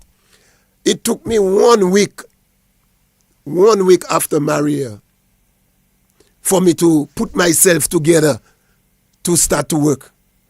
And when I look at how the Prime Minister dealt with Maria and how he put things in place and managed that whole disaster, I admire that level of leadership in people like that. And there are a few other people that I admire. I admire my spiritual father, Brother Merrill Wallace. His calmness, everything for him is no problem. Anything for Brother Merrill, he can have the whole world on his shoulder, is not a problem. You know, he have something he does tell me, problems don't worrying, don't change the circumstance. When you worry about things. So don't worry, just get the things done, you know. So these are some of the people that I look up to that I could pick things from that help me to be the person that I am and to be able to give leadership in my life, my business, my family, everything. I have some good people around. Your larger yard, the Portsmouth yard. As we're talking about business, I have been to a number of countries in the Caribbean, and Portsmouth to me stands out to be one of the communities that almost maybe 95% of the business belong to the people of the area. Yep. How did that happen?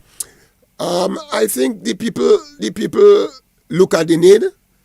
Sometimes when I talk to young people and they like to ask me that question, how can I start a business?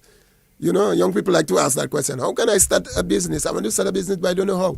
I say the first thing you have to do when you want to start a business is look at the need of the people.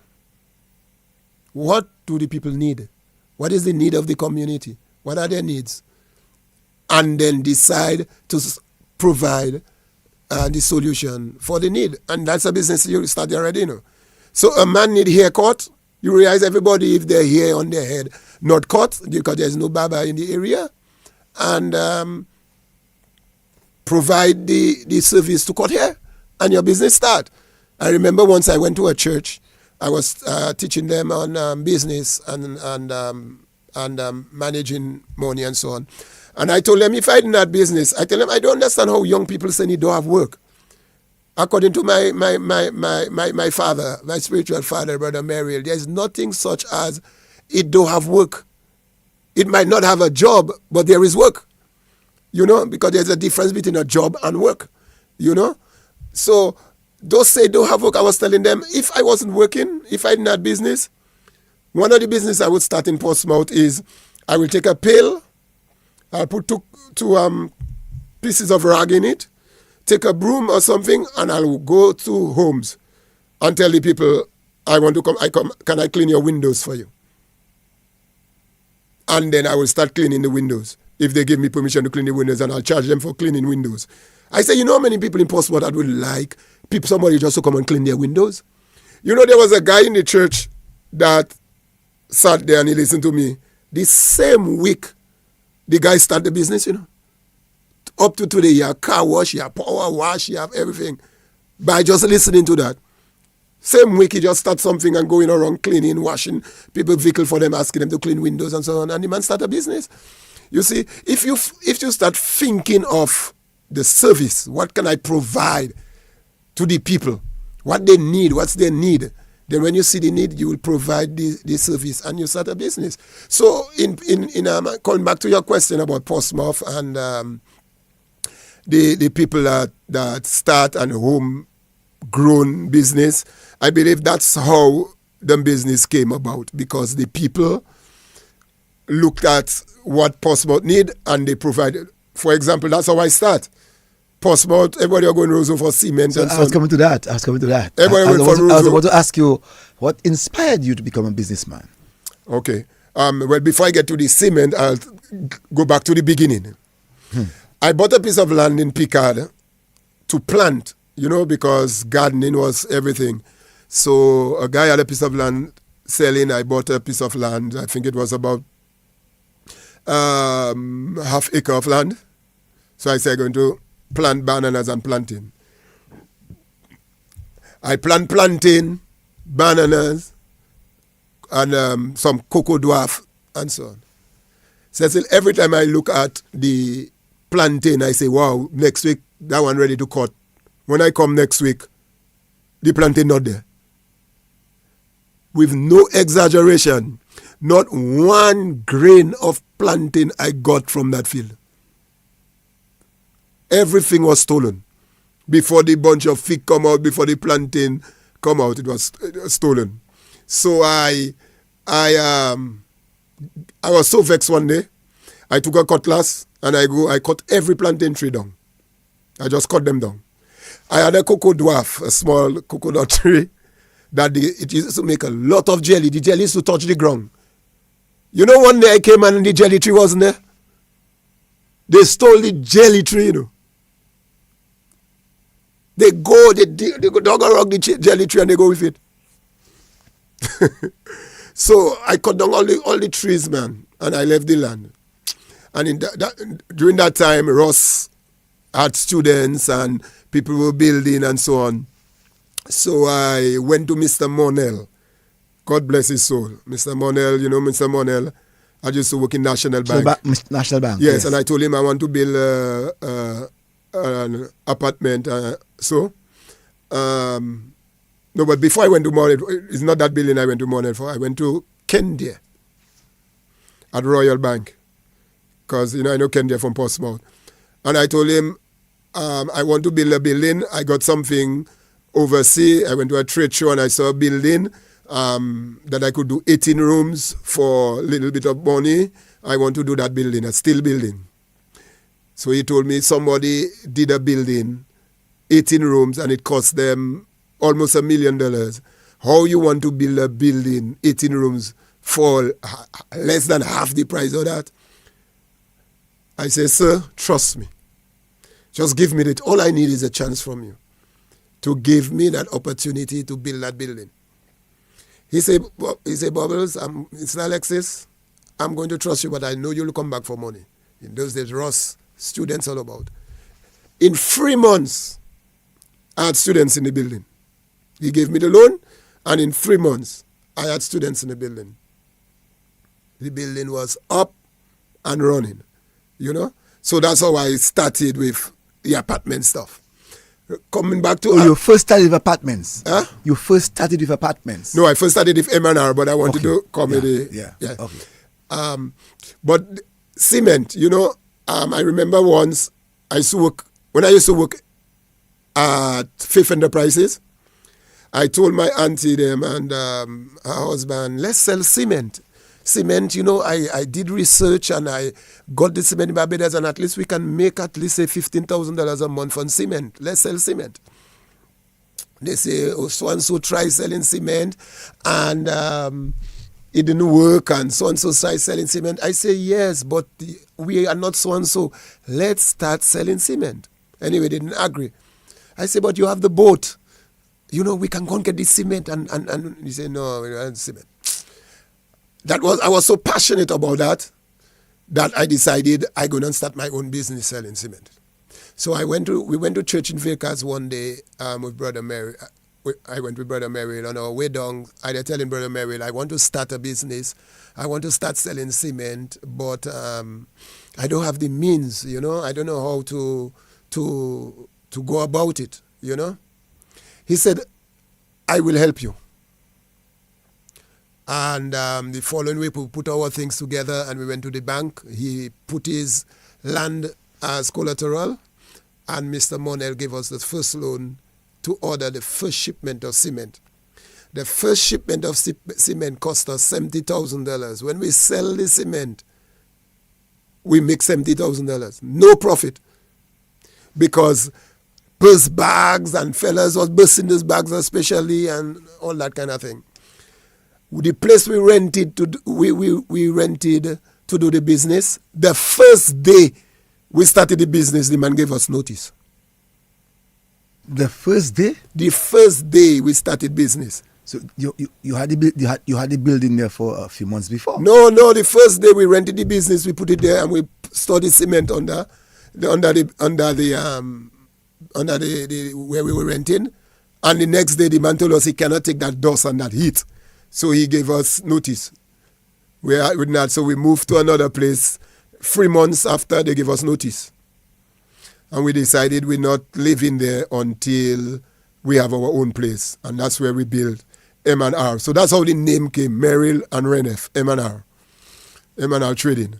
Okay. So that's how that's how M&R came about. Yeah, that's how M&R. So we start from cement, then we move to cement and steel. Before you continue, I just want to say that Chris Bugono is watching, David Montana is watching, Cole Flame Seraphine is watching, Julie Wade in New York says that he's listening, good program.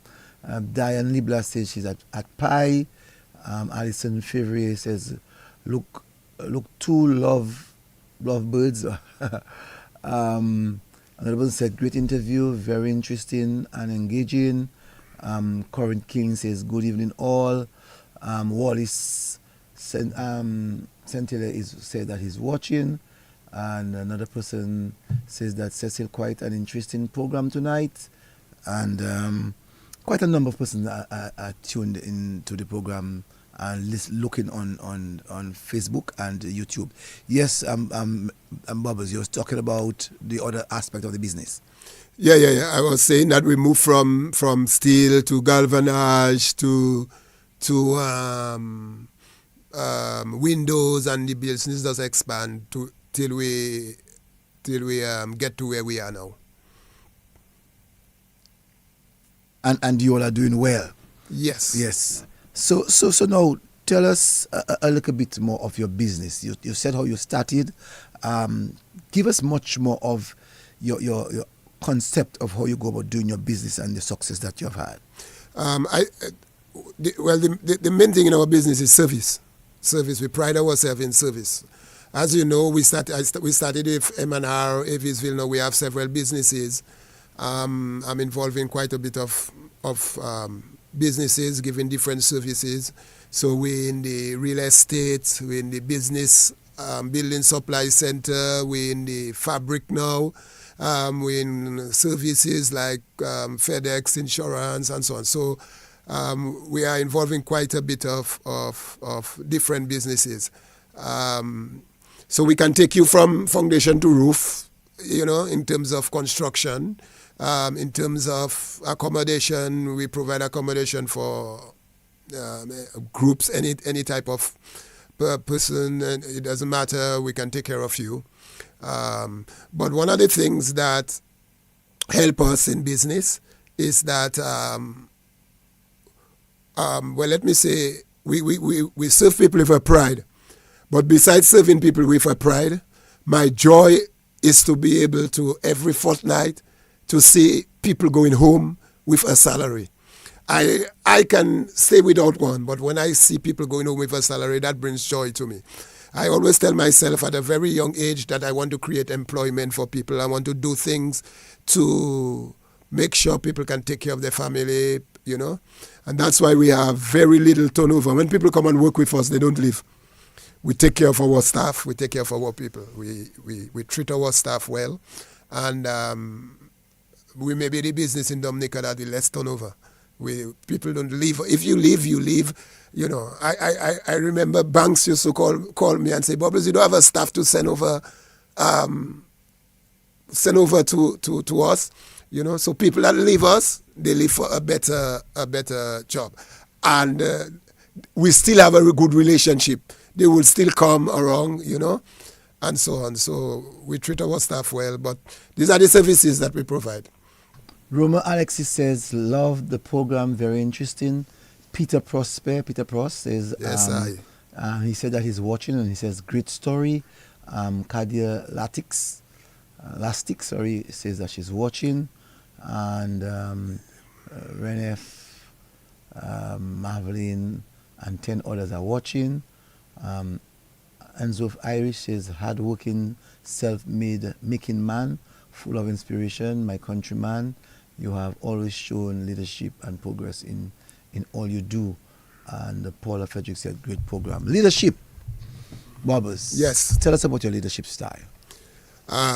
There is something I call, it might be different. I remember once I was doing a course at UE, and they were talking about leadership.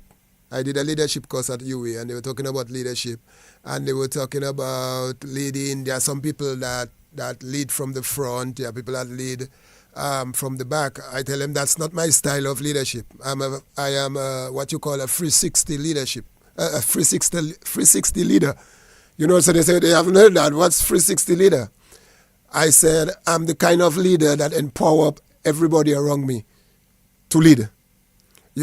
So every one of my businesses, I have somebody there that don't depend on me. I empower them. They have the power to do what I will do, and they treat the business like theirs. I make them feel that they are part and parcel of the business and what I do. I don't lord myself on people. I ask questions. I never pretend that I know everything. You know, I have an accountant in Portsmouth, Urella. I always call her. I normally say she's my engine. You know, if I have to make a decision, I just go make a decision when it will affect my workers. I call them, I ask them what you think of that, and so on and so on and so on. So we have that kind of relationship. We have a very close-knitted relationship. But I empower people. That's the kind of leader I am. I give people the opportunity to expand and to make decisions. Sometimes I tell them, you don't have to call me for that. That's why you're in a position. You don't have to call me for that. You make the decision. You think and you make the decision, you know. So when people feel that empowered, they are better able to give you results. Catherine Nicholas Lowe says that interesting story. Earl Hamilton said, great vibes, my bro. And it looks as if Cheryl Alexis is your sister. Yes. Michelle, she said, great and inspiring. Another person said, I worked at M&R for a few years, and that is Lutik H.T. Honoré. I worked at M&R for a few years and even did music with Bubbles. Loic. Yes. Have a lot of respect for the man. Respect Alexis. Renneth Thomas says, Cecil, I am listening to the story of the determined brother, and I just continue to wish in the best in his future endeavors. Nothing can move or defeat a determined soul. So I just want to say to people that you can call now. The number to call is 1-800-327 is your opportunity now. You can call and speak to Alexis or Bobbers, Renneth Alexis, Bobbers, or if you're overseas, you can call 305-432-9744. You don't have to pay for that number if you're calling from overseas. The number again is 305-432-9744. If you want to call in to speak to Bobbers from overseas, or you can call 1-800-327. That too you don't pay for. And also you can call 448 from your landline, 448-3284. 448-3284, or you can also call 448-3281, 448-3281, or 448-3279. 448-3279. Let's go to the telephone. Good evening to you, caller. Good evening. Good evening, caller. Good evening, Mr. Cecil and Mr. Bobbers. Yes, good evening. Calling from Dublin, man. I feel so proud about you. I'm Joe Moore. I get in good service by you and all the workers, Terry and all the rest, man. They are really positive, man. I love shopping with you. I love doing business with you. I know you for a long time. All the struggles that you say you pass through, as if like you were saying it to me. And what I feel about you, you know, I know you're so good, you know. And the thing that you talk about your mother when you go to baptize and you boy that touched me. You know, you was very strong and it up. You know, just stay with God, my brother, because without God, you would not be where you are. And taking care of your siblings and them, I tell you, man, Bubbles, that is one of the best interviewed Cecil ever had. I telling you straight, man. You know, I listening from the starting, I listen to you, man, and I tell you, man, I feel so proud about you, man, Bubbles, man. God bless you and your family. Okay. Thank you. Thank you very much, caller. Thanks. Thank you very much. Appreciate that. I appreciate that call. Shooting Pond, love your life story, Mr. Alexis. Shanice Prince says very inspiring. Edwina London says very nice and humble man, Mr. Alexis. I am Julie. Sandra Phillips says God is so good. Blessing and love to you, my brother. I am enjoying the program. Shamin Hector, best boss. Let's go back to the telephone. Good evening to you, caller. Good evening. Good evening, brother Cecil. Good evening to you, sir. Good evening, Mr. Renneth Alexis. Good evening, sir. That's Peter Lufer. I've not really met you, but I've heard a lot about you. And the next time I come to Portsmouth, I'm making my duty to come and give you a visit. I'll appreciate that. Mr. Alexis, it seems as though you have traveled through the entire universe to reach where you are. I always believe that hard work pays off. Hard work pays. And Cecil, every time I listen to you, I'm very happy when you see you bring somebody on the air and the person can give their life stories. Because Cecil, I'm one of those that believe we don't speak about people at a funeral. To me, that don't make no sense, Cecil. You see what you do with Bubbles? That is exactly what we should be doing to all Dominicans who are entrepreneurs, teachers, and so on. And then wait when the person in a box where they say, look forward to a good teacher. That don't make any sense. Give Bubbles his flowers while he's alive.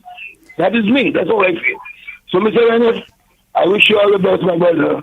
And I know Cecil will call me at any time. I is ready. And your turn is coming, sir. Your turn is coming. Thank you very much. Good evening to you, caller. Good evening. Good evening, caller. Yes, Cecil. Good evening. Hi, Cecil. Good evening. Good evening. Good evening, Mr. Bubbles. Good evening. Bonsoir. Wow. Bonsoir. Cecil. Yes. I don't even have enough words to to talk about this man. He's a model for every Dominican man. From the time he was 3 years old to now, every man in Dominica should take a page from his book. And Cecil, I was listening to someone on the radio the other day talking about women's right to do whatever they want to do with their bodies. But can you imagine if his mother had aborted him? This man is a great man. This is one of your best programs, Cecil. Thank you. I listen to your programs every Sunday. Mr. Bubbles, I congratulate you. I take my hat off to you. Thank you, my dear. You have a big hat, a great hat. Like I said, I don't have enough adjectives to describe you. Thanks. So, my brother, continue the way you are going because you are a blessing to many people. Yep, thanks. And I wish you all the best in life. All right. Have a great night. Thank you. Thank you very much. I appreciate that. You're welcome. Yeah, thank you. Just want to say that Angela Cyril said, M&R was my first place of employment, working there every Saturday. While in high school, also worked at the apartments and moved from the messages are going so fast and furious. Shadis Corinne Wally says, very respectable man, indeed, a man with a big heart. And Lynch Wally said, always Bubbles, always. I'm enjoying your interview, Bubbles. You are a true inspiration. Much love. And Maureen Massacot says, whoa, great humble man. Stay true to yourself. Very good interview. Regards to your wife, And let's go back to the telephone. Good evening to you, caller. Good evening. I'm sorry, but let's go back to another caller. Good evening to you, caller. Oh, yes, I want to commend my countryman, although I sent a message on the chat. But Renneth Alexis have been really a gentleman. I don't think he ever killed a fly in his life. And this man is a guy who, I know him from a young fella. I think I probably a little couple of years older than him. And then this man have been so quiet, unassuming. He helps so many people. And, I was laughing when he saw his wife, he said she must be an angel. But when I first saw her 2 years ago, I said, well, boy, this lady, Virgin Mary, must be her mother. Really a nice lady. So, I want to just wish him well and commendation to him. I watching the Jamaica-Venezuela football game there. So, anyway, keep the good doing what you're doing. And with God on your side, you can't go wrong. Take care, man, and good work and good success to you. Thank you, Mr. Irish. Thank you very much, Mr. Irish. Let's go back to the telephone. But before that, as another person said, Bubbles, down to earth. He loves and cares with all his heart. So let's go to the telephone now. Good evening to you, caller. Good evening. Evening. Bubble. Yes, sir. That's all. Let me give you a joke. There was once a fire breaks out in Lago. This one something at school, you know. Bubble is one something at school. Serious? Yes, it's something at school. Okay. So what happened now, the child built up in the house. I'm going to contact that. And next thing, man, she was right under this. Here we meet up like this, and let the fire put the wire. And I started in the lady food, and everybody was falling. And he said, I was still loving, I come here when I see that. I just go back in my car, and I take the pliers, and I cut the wire. And I said, like, if you are doing something bad in school, I will leave you and go to that. Everybody's bad as growing up. And he said something about the yacht. And he should tell you about Abalago. Abalago is Lago, and Aholago is more people from Tenville. A lot of people from Tenville. He just in Lago. Oh, okay. Yeah, that's true. So a lot of people about Lago is from Penville. Aholago. Aholago. Okay, thank you very much. You're welcome. Yeah, let's go back to the telephone. Good evening to you, caller. Hi, Cecil. Good evening. Good evening. Calling from New York. Hi, Bubbles. Hi, my dear. I'm good. Very good program. Good to hear you. I just want to tell you, people see you walking, they don't know your story. Yeah. So I'm glad that the naysayers, you know what I'm talking about, that they hear your story tonight and they will put all their doubts and all their things to rest. So continue doing what you're doing, and God will always bless you. And I know Miss Healy. I know your mother, Teacher Healy. I know the story, Moshe Jagwata. Remember. So I know she had to say that. All right, then. Cecil, be quiet. I know you have to say those Jagatas.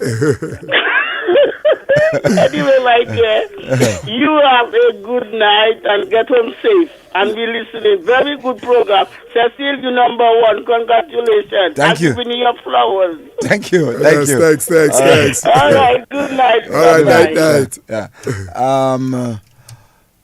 Bernice George Carr. Oh my God, I want to say very inspiring life journey. I could relate to Mr. Alexis a bit as a stepfather from Zikaka. That is gone. Another said Bubbles twinkle in me as at vacation Bible school. With Sister Rose and her brother. The man is an icon from all angels. Connie Liverpool, very inspiring and humble man. Roma Alexis, Cecil, thanks for having Bubbles on the program. Some people really need to hear his story. Great program. Marvin Breedy, love the beautiful background picture behind Bubbles of our beautiful tongue of Portsmouth. It is so fitting tonight. Marvin would have said that if I know Marvin very well. Let's go back to the telephone. Good evening to you, caller. Good evening, caller. Good evening to you, caller. You're live. Caller, you're live. Well, you'll have to try to call back. I'm not so sure why the caller couldn't get through. Keith Gossi says Aholago is that Dala what? Dalawozin, Gotha and the Grange, not Penville. Bro is a role model for everyone. Wow. So at least he's giving some historical background. Good evening to you, caller. You're live. Good evening, caller. Good evening, Mr.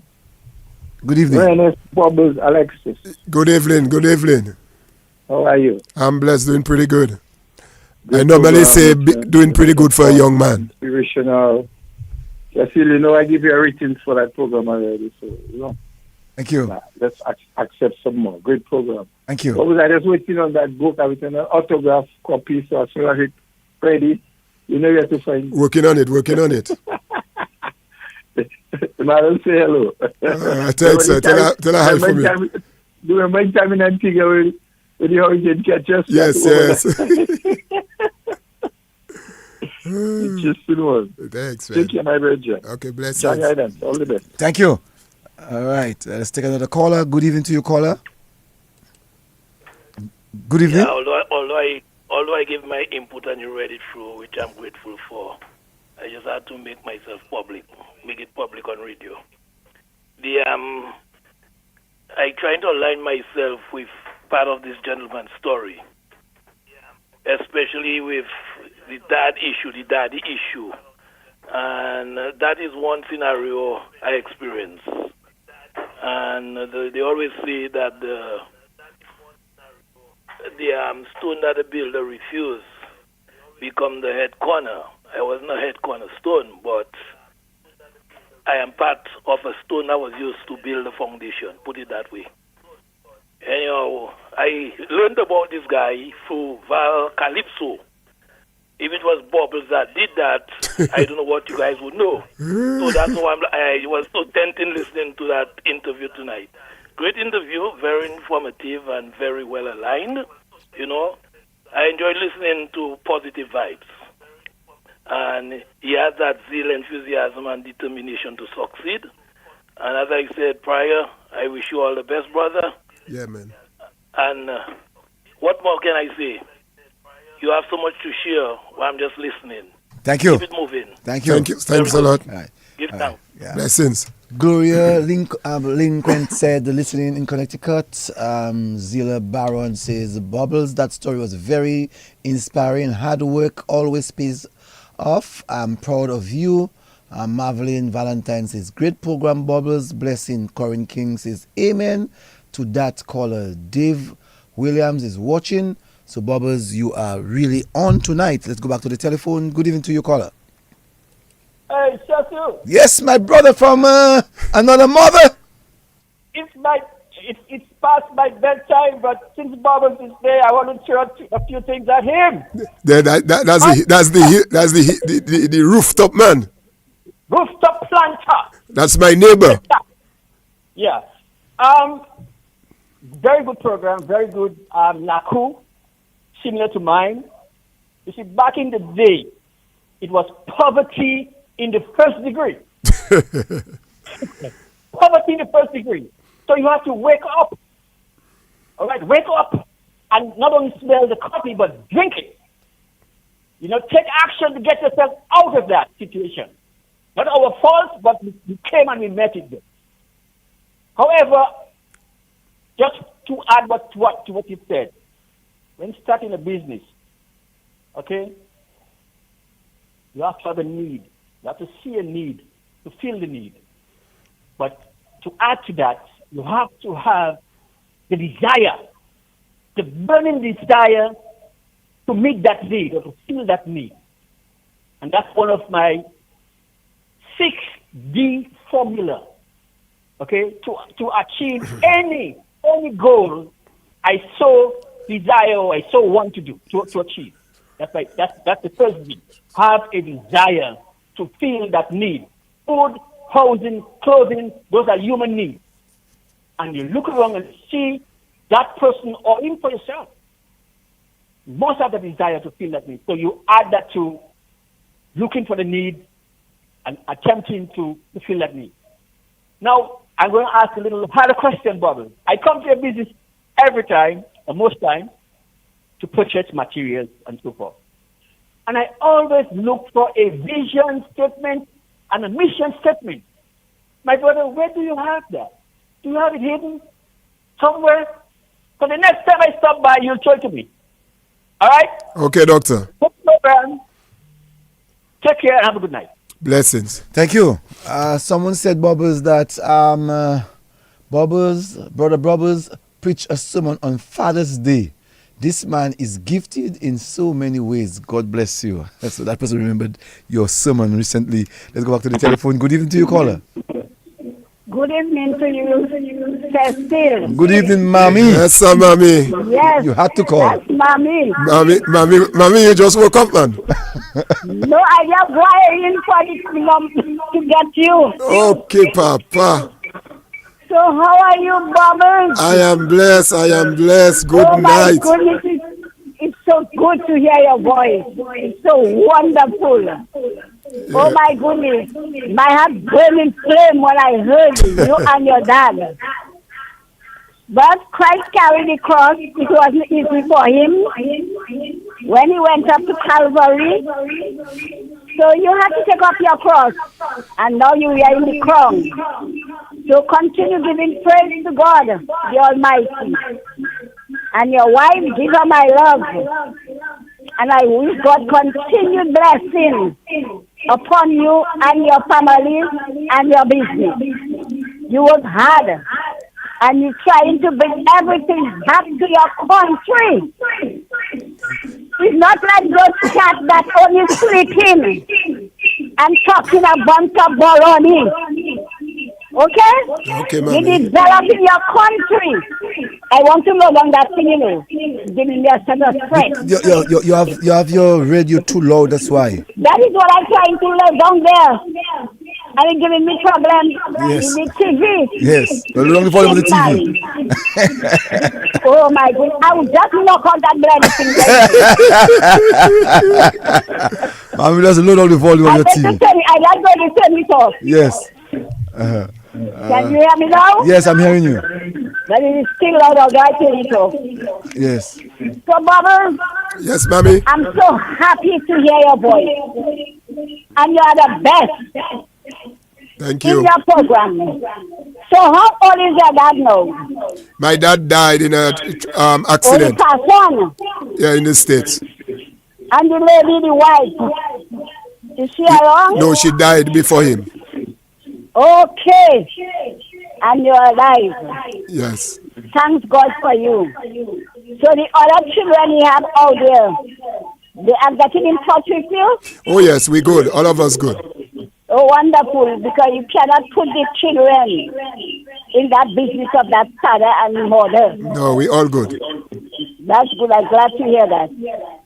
So continue the mission that you started here. Okay, mommy. And working in your country. Thank you.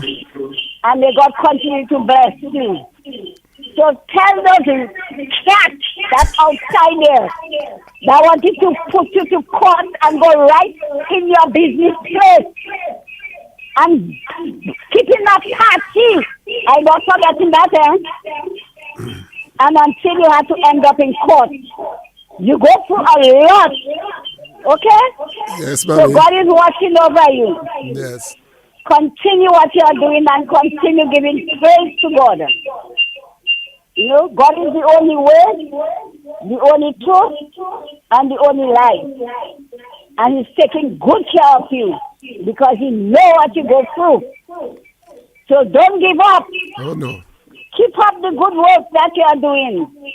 It's not like you go and get crab and put them in a suitcase and say it's your wife that do it, you know. Oh, Jesus. You catch crab to develop yourself. Mommy.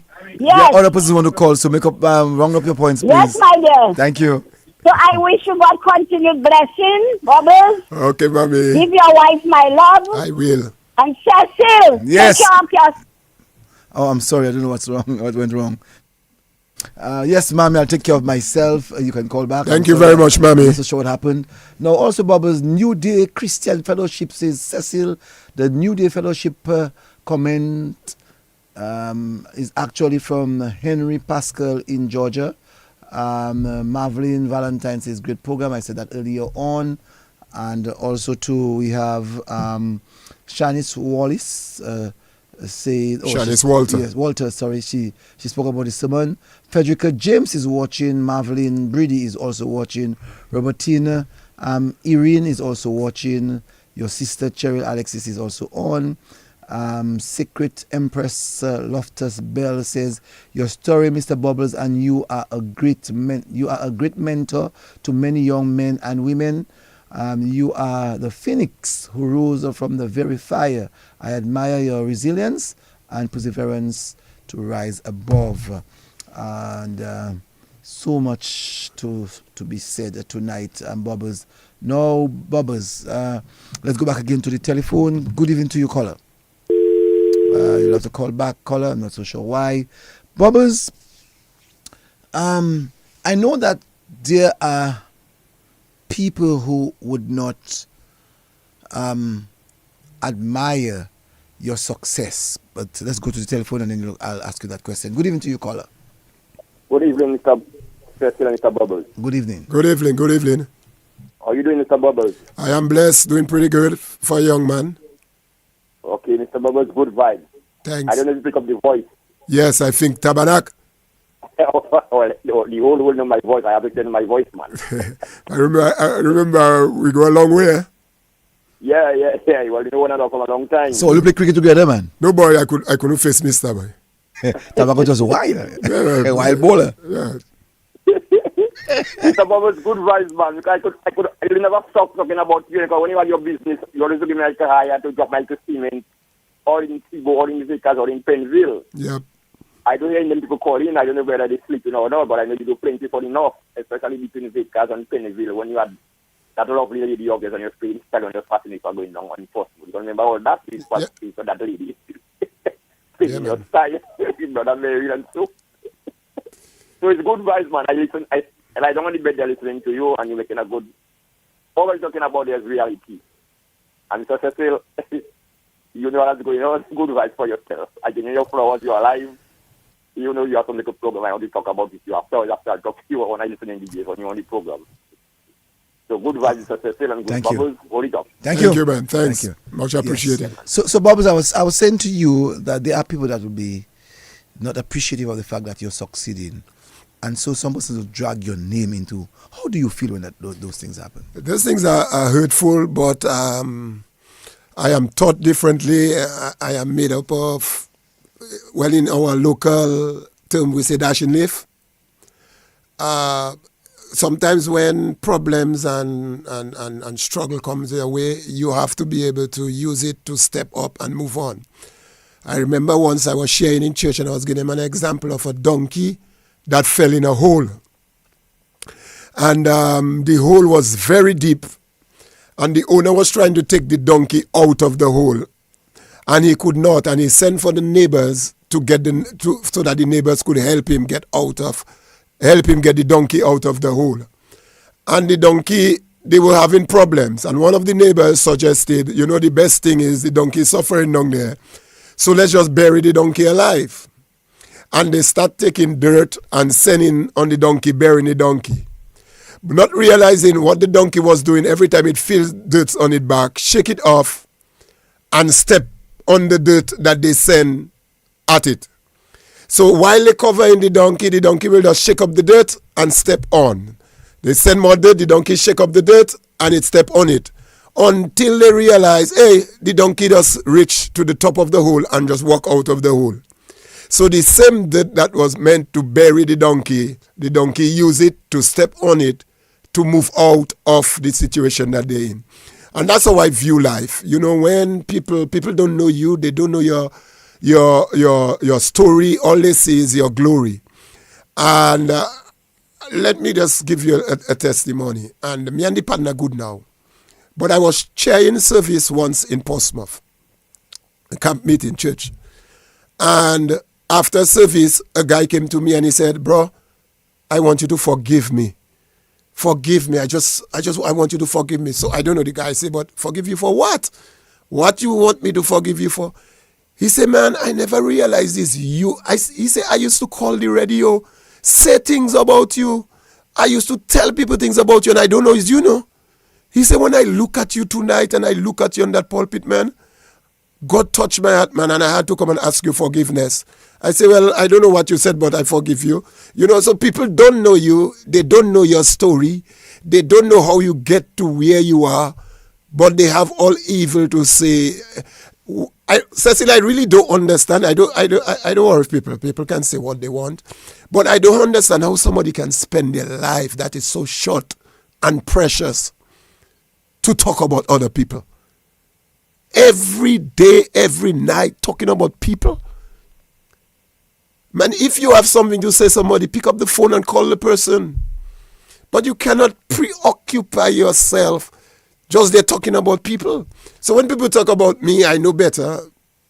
I just ignore what they say. I just move on. How do you feel when people say, I remember the very popular conversation that people had, that after knowing that you have worked hard and you have built your villas, and people tend to think that, the villas was belonging to somebody else. So that's people, because you see, they see you, but they feel that you do not have you're not a so-and-so. So you're not a so-and-so. So it's impossible for you to accomplish certain things in your life. So they always believe that you have a crooked deal somewhere or you're doing something behind the scene to get what you have because they don't know your story. But how you as a human being can just sit down and fabricate something, and put it out there without even coming to the person and ask the person, how did you accomplish that? To me, that's weird. That's so it will hurt sometimes. But I thank God I have good people around me. My wife is a pillar of strength. That lady there, I just couldn't do it without her. My kids, they don't worry about things. Do you believe in forgiving people and take people to court for the things that they would say about you? I took a few people to court. In fact, I took some people to court and they said that they never said those things. When you had the recording and the transcript, they said it. But those things, I don't want to go back into all the court things. But sometimes you just forgive people, but sometimes you have to take some people to court to prove what they're saying.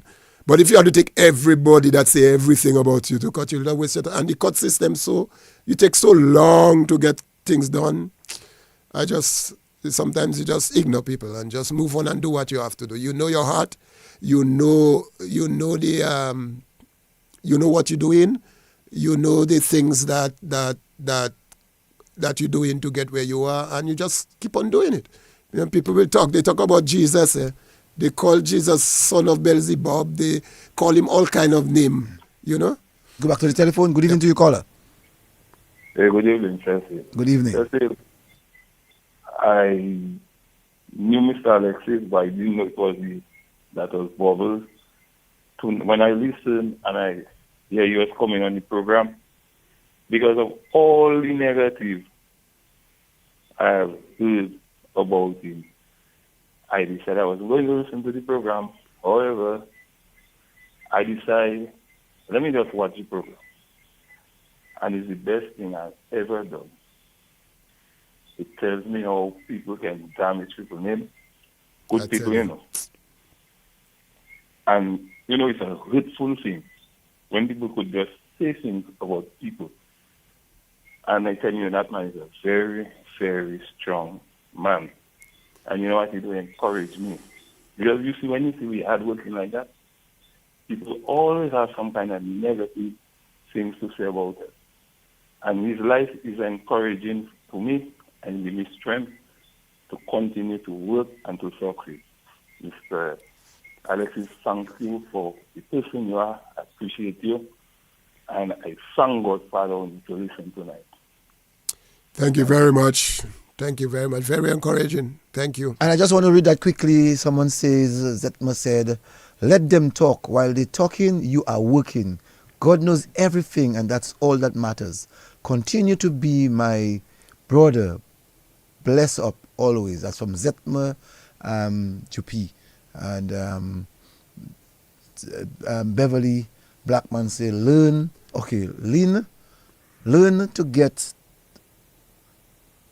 to get to know people yourself. Learn to get to know people yourself, Yes. You see, Cecil, one of the things that strengthens me is that every area of my life was a struggle. Mm-hmm. I fight for everything that I want. I work hard for everything. To get my wife, the person that I wanted, I had to work hard. To send all my kids to school, I educate all my children by myself. I work hard and sell all my children. All my children are well educated. I work hard.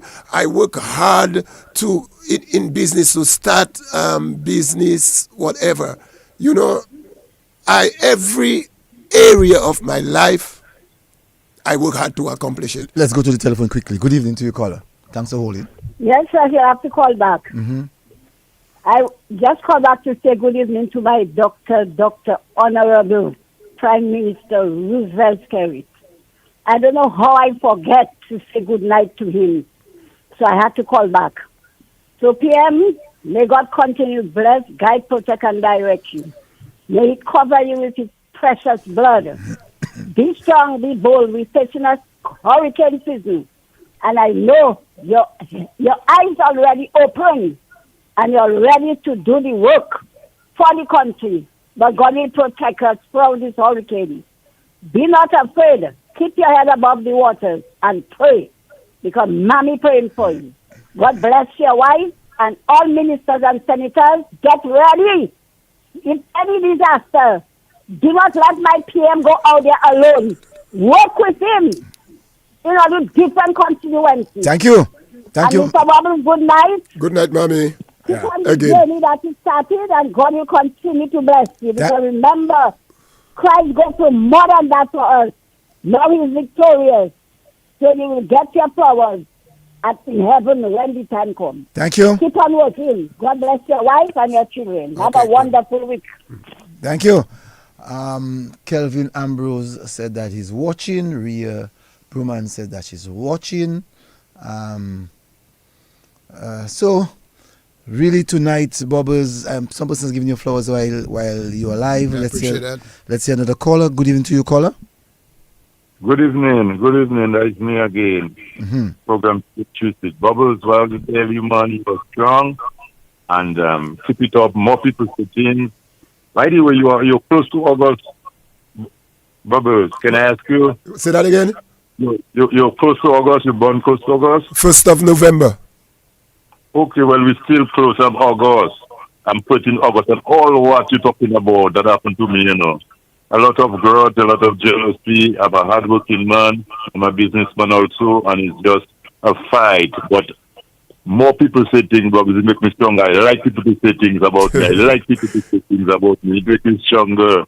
You understand? Yes. So those people, what people say, you're a lion, you're a God-blessed person. I know you so well. You're an honest man, you're a godly man. Yeah, and you are a helpful man. Because I can remember I wanted to make a room for my son, and you had like half price. You know, you had a little sale on whatever you have. You know, good materials, you know, but you decide to help. You know, and you know, I go to you, and so many people that was there, and you make me get. You know, you didn't even know me as yet. So I remember in the good things how I support in your business until my brother. I support in you. Thank when you, I come to start. And Terry and them, all of them. When I think I come there, they know, you know, I so accustomed to your business, you know. I will always support you, Bubbles, no matter what. You understand? Yeah. And I will not let dog bite you. You understand? I will stand for you. Okay? Yeah, man. Thanks. You are protected. You protected, man. You can walk with your eyes closed. You will be guided. Okay? Okay, man. Bye-bye. Thanks much, man. I appreciate that. Thank you. Yes. Yada PS watching from Tampa, Florida. Shepherd Pond is watching. Keith Gossi says, thank you, bro, for helping Mama to grow us safe and providing everything when you could not. Also, thank you for buying our first bicycle and teaching us how to drive. Thank you for being there for us both. Wow, that's from your brother. I suspect you're getting emotional, right? Yeah. I realize that. Just say that for you to try to laugh. Good evening to you, caller. Bubbles. Yes, Mommy. The 2nd of November. 1st of November. The 1st of November. Yes, Mommy.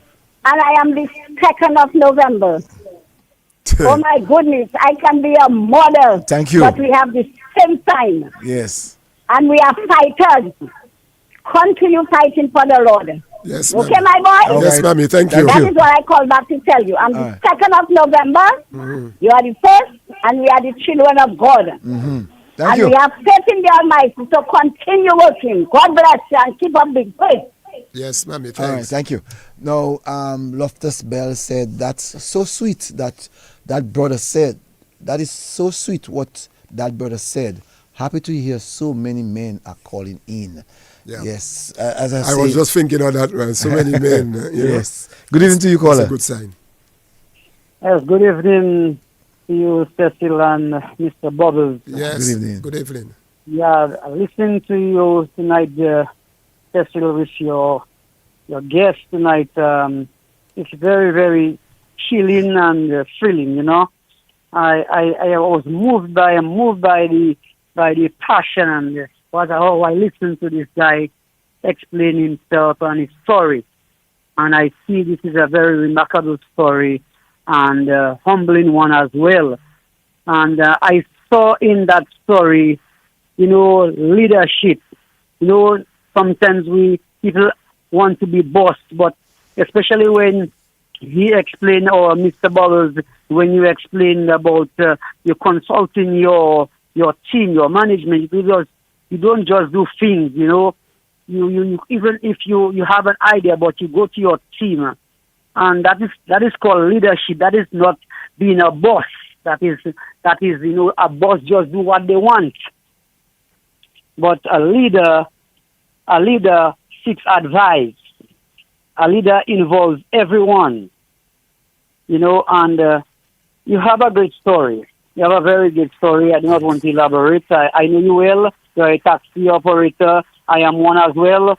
You maybe don't know who is speaking right now, but I know you very well. And you are so humble. When somebody see you on the street, they wouldn't even know that it's Mr. Bobby. So, keep it up, man. Good work. Thank you. Thank you, caller. Corinne King says exactly, mommy. Diana Libra, said best month. Glenn Peters says that he's watching. And Lisha George says she's watching. Petro Corbett Frank. There's always good to be some form of jealousy whenever someone is progressing, but you have to be strong and continue to push your way through. All right. Also, Bianca Bethel says she's watching. Quite a number of people are actually watching this program tonight. Good evening to you, caller. Yes, Cecile, it's Yes. me again. Mm-hmm. The class system we have back home that we got from the Europeans, we need to cast that down. Look at this brother who he said he did not the common entrance because of what his responsibility, towards his siblings and his mother. And look at him now. He educated himself. We have a tendency to say, oh, this person is uneducated. That is rubbish. Sometimes the people who work with their hands make more money than the people who have an education. I'm not saying that people should not pursue an education, but, we have that tendency to despise each other, and we need to stop it. I just wanted to share that tonight. Thank you. Thank you very much. Let's go back to the telephone. Good evening to you, caller. Thanks much. Good evening to you, caller. Wow. Yeah. There's one thing I want to say before I go on to tonight. I've been listening to Dominicans keep hitting people and damaging people. But when you see me saying things about people, we have to remember the person we bringing down. They have wife, they have children, their mother, their father, and we doesn't stop and think of the hurt we bring into that family. I want Dominicans to understand that we cannot just say things about people and just think we can just hurt people. What about their children? What about their children? What about that man, children and wife? What they suffer when they have his name in all kind of nonsense? They think they're very hurtful, and that's something I've been saying for years in Dominica. We talk about Christianity, all of us go to church with Christians, but when it comes to do the things we're supposed to do as Christians, man, we're just not applying this thing. We're destroying one another. If I can imagine the pain that my wife went through with all the dirty things they were saying about it. I hope after tonight, some of them will call and apologize to him. I doubt they will. Thank you. You're welcome. Thanks. Let's go back to the telephone. Good evening to you, caller. Hello. Good evening. Hi, good evening.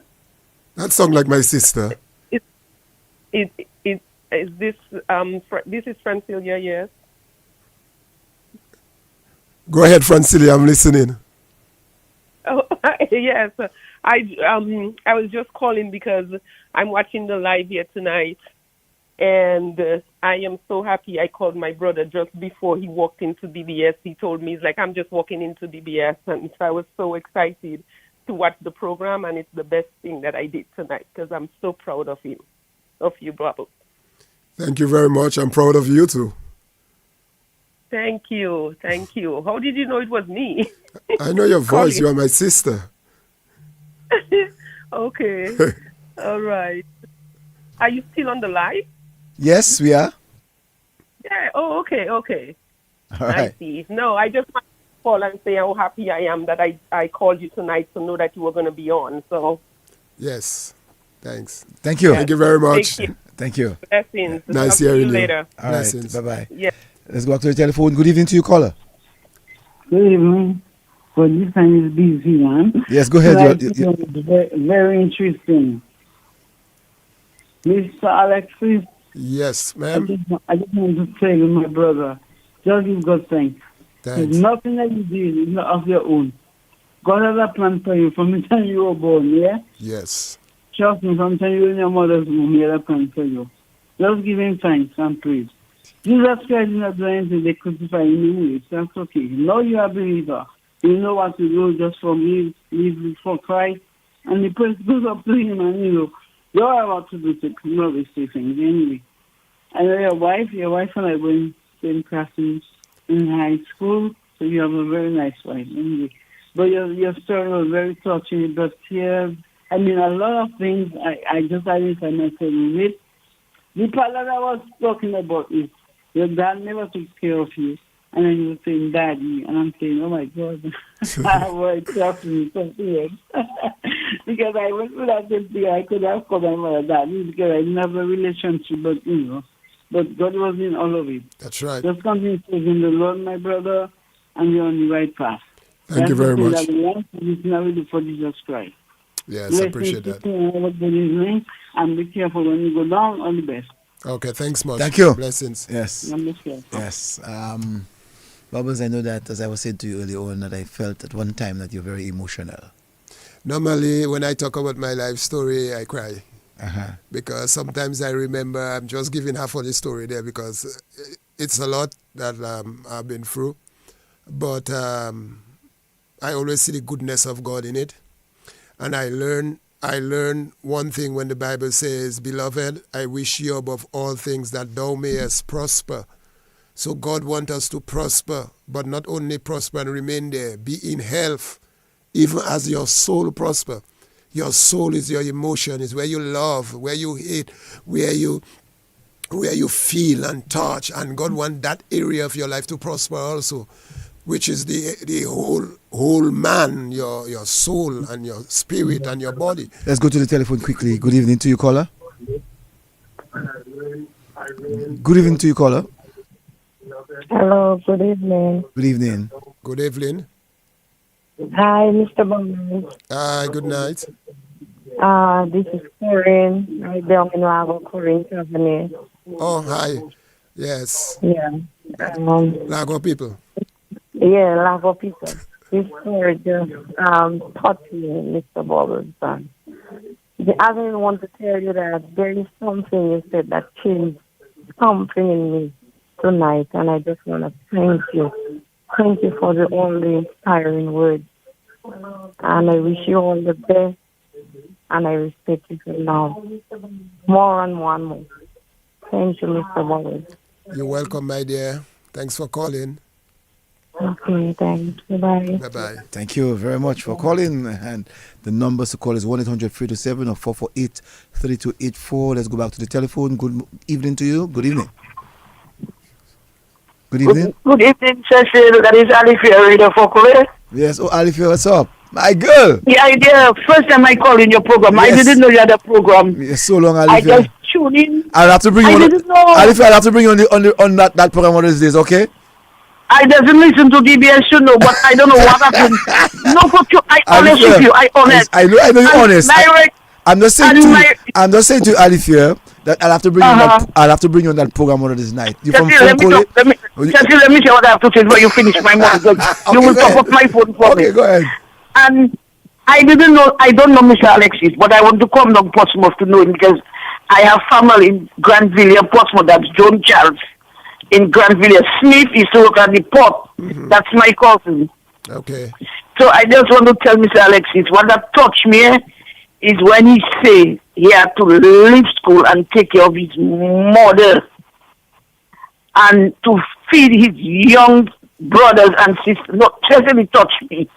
And still have the guts to go and see his father. No, he really touched me. I listened to the program and I say, what? It's really hurtful. I just want to, because I have a son, and he don't even know if I live in. And to hear the man say he take care of his sisters and brothers, even his mother. And what hurt me again is when he say he used to sleep in all house and his mother beat him and his back was bleeding. Anyway, Mr. Alexis, I don't know. Anytime I come for my family, I want to get to know you. Anyway, have a blessed evening. Thank you very much. Thanks for calling. That's a very good friend of mine. A very, very good friend of mine. We're always in some kind of rivalry, but we are still very good friends.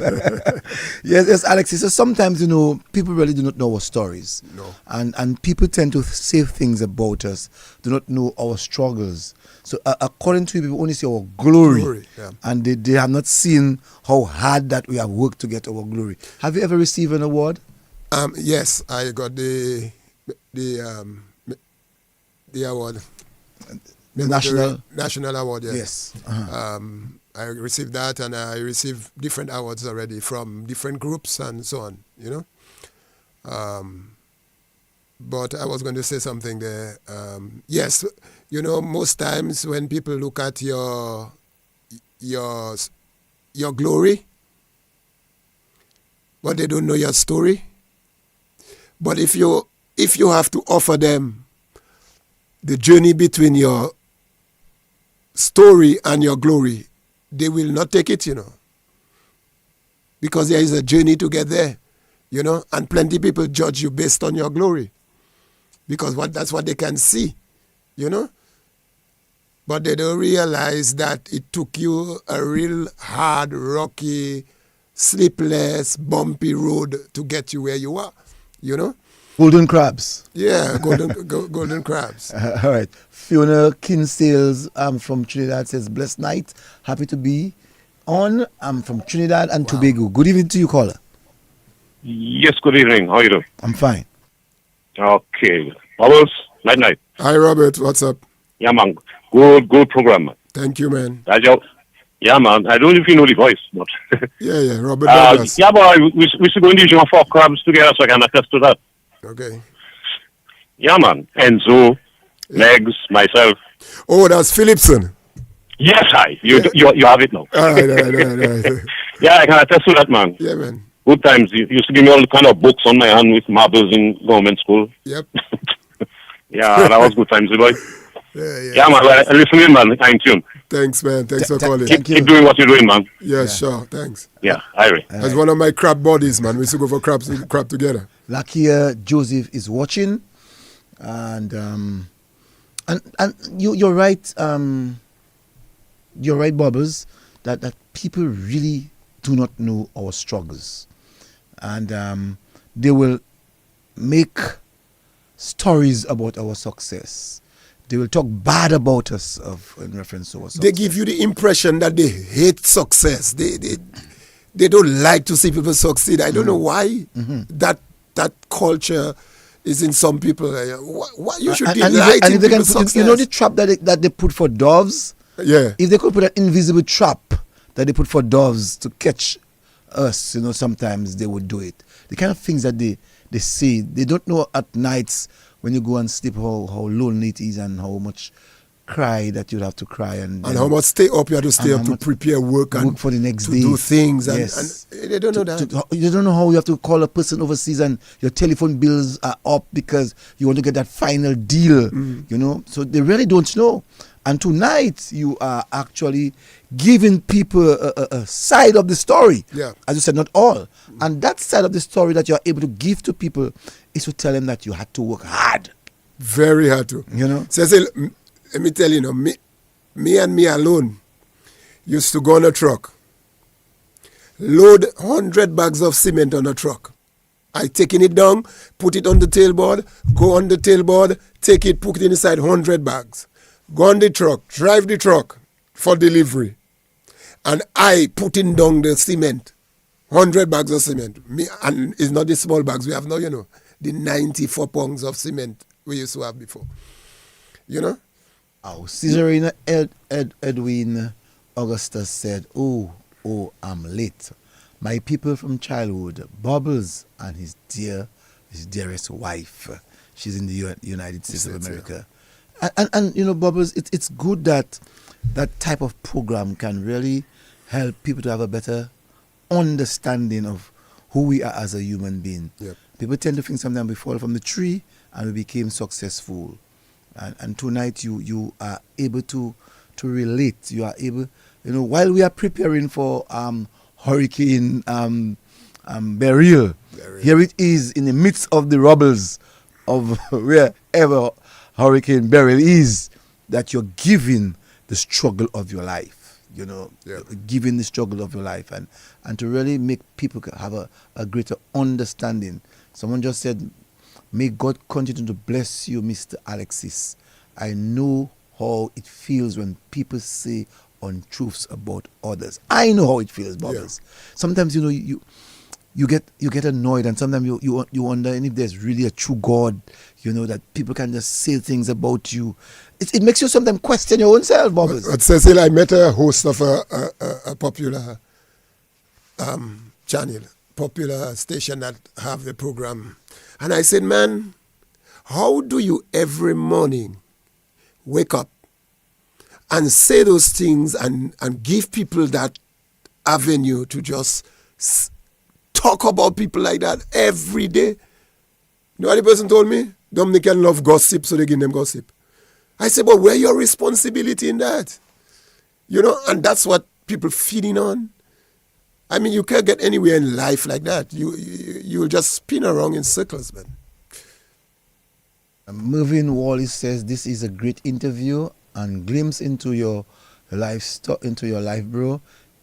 There will be testimonies to follow, I am sure.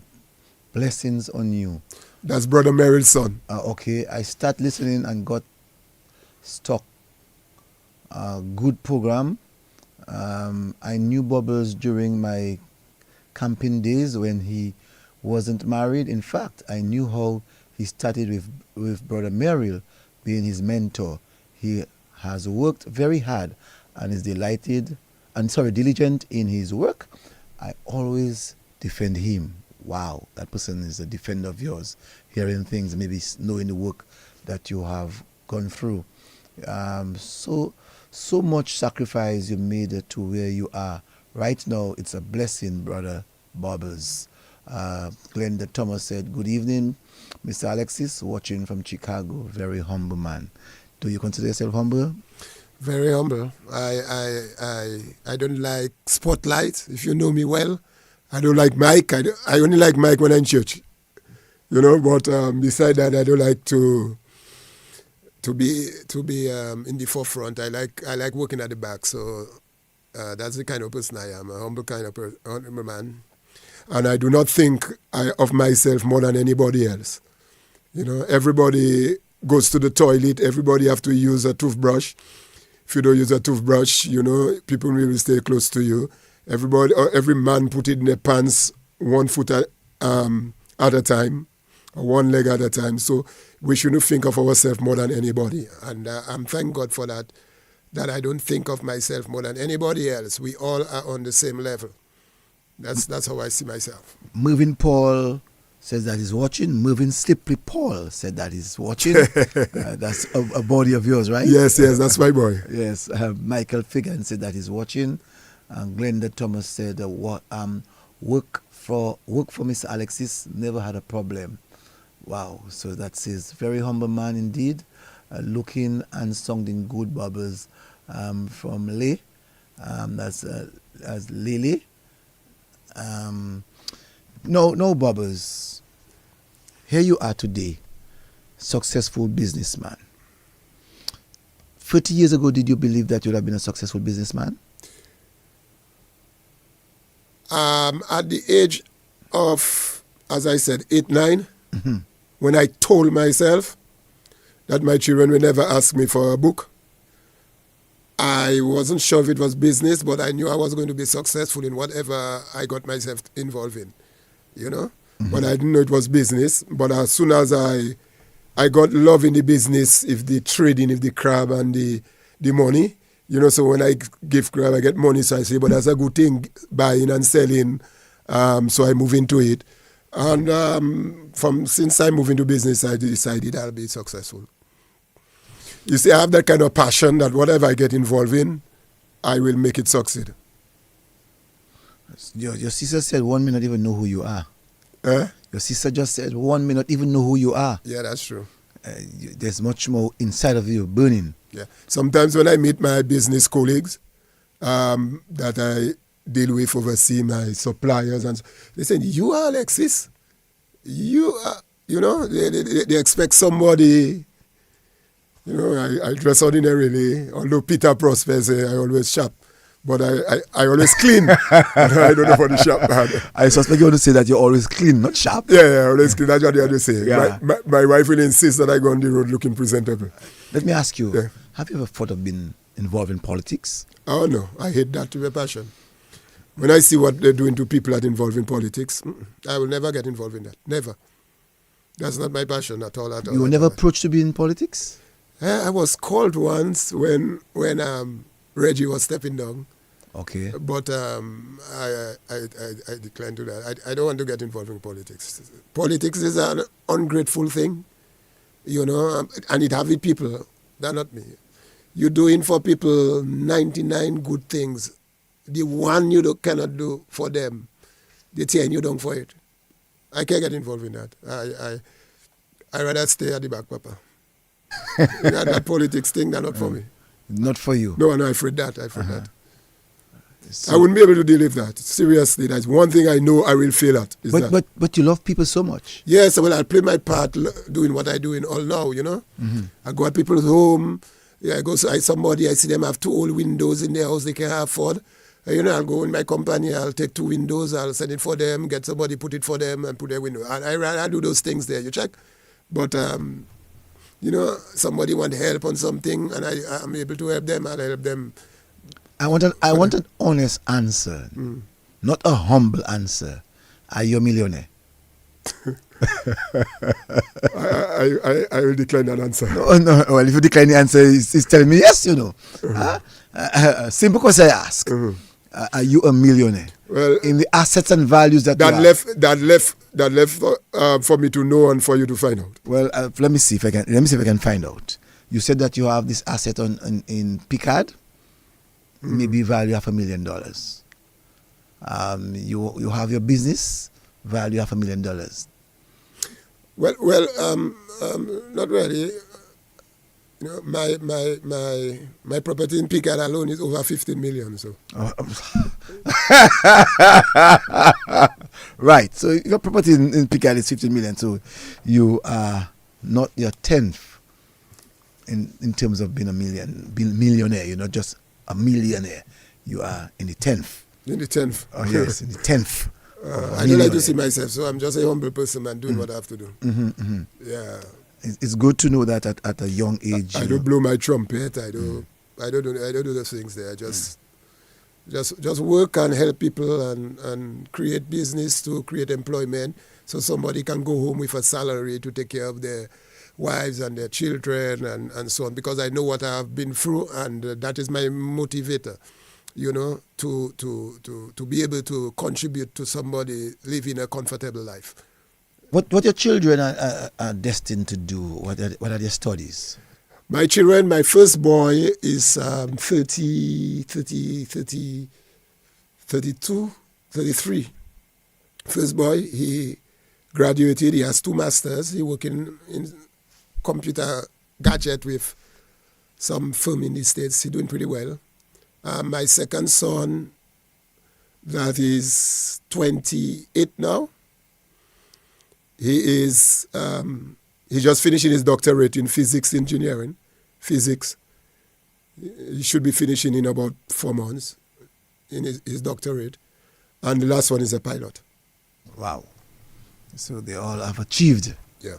And that is the day, at the age of 8 years, you decided that you're going to take care of your children. Yep.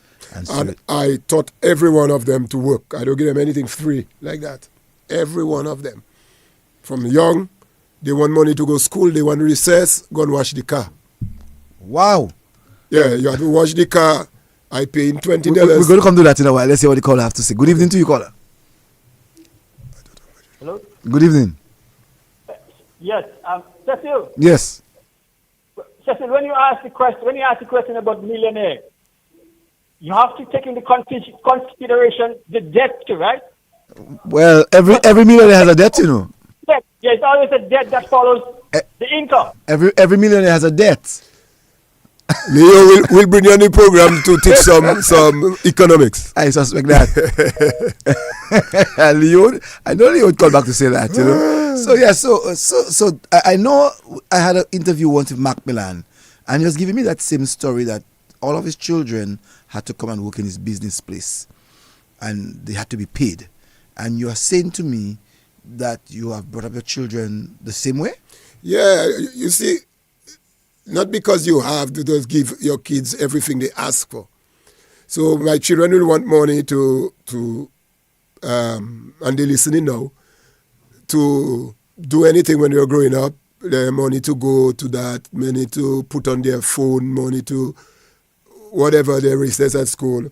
I'll say you got to work for it. So they will wake up on a Saturday, they'll wash all the vehicles, you know, I'll pay them to wash the vehicle. If I have something that they can do that I would pay somebody else to do, I will make them do it. Or I'll ask them if they want to do it, I'll pay them. So they will make their pocket change like that.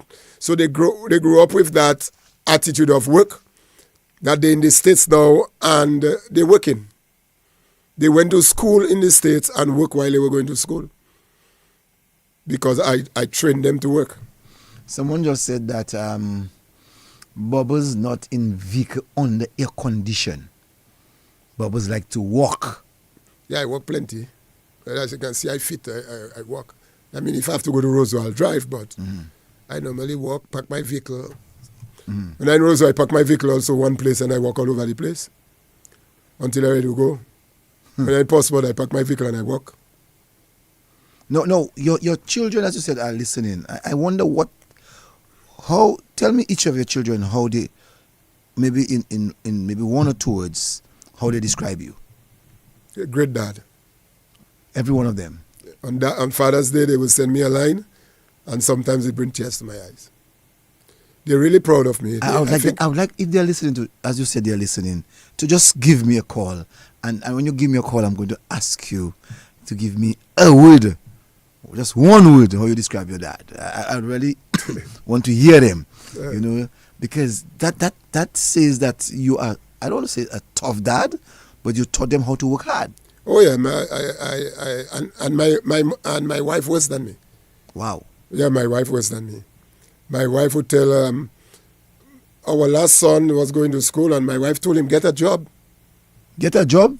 Go to school. My wife told him, get a job, learn to work, because the two others work. So get a job. So he was working at Lowe's, and you know, piloting is a demanding program. You mean at Lowe's where they carrying wood and, right. and so on, just like your place? The hardware place? Yep.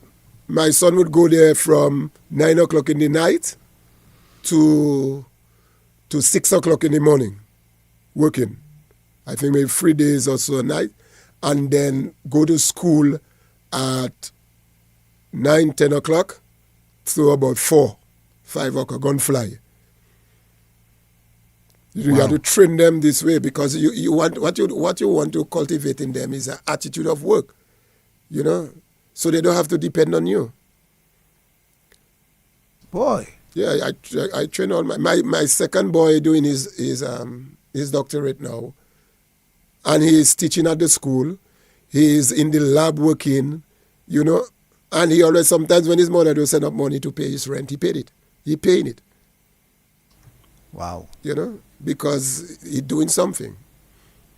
And that is from home. Yeah, you teach them that from home. Well, what did the Lakou teach you? I work too hard for me to have my children just think everything is a bed of roses. So what did the Lakou teach you?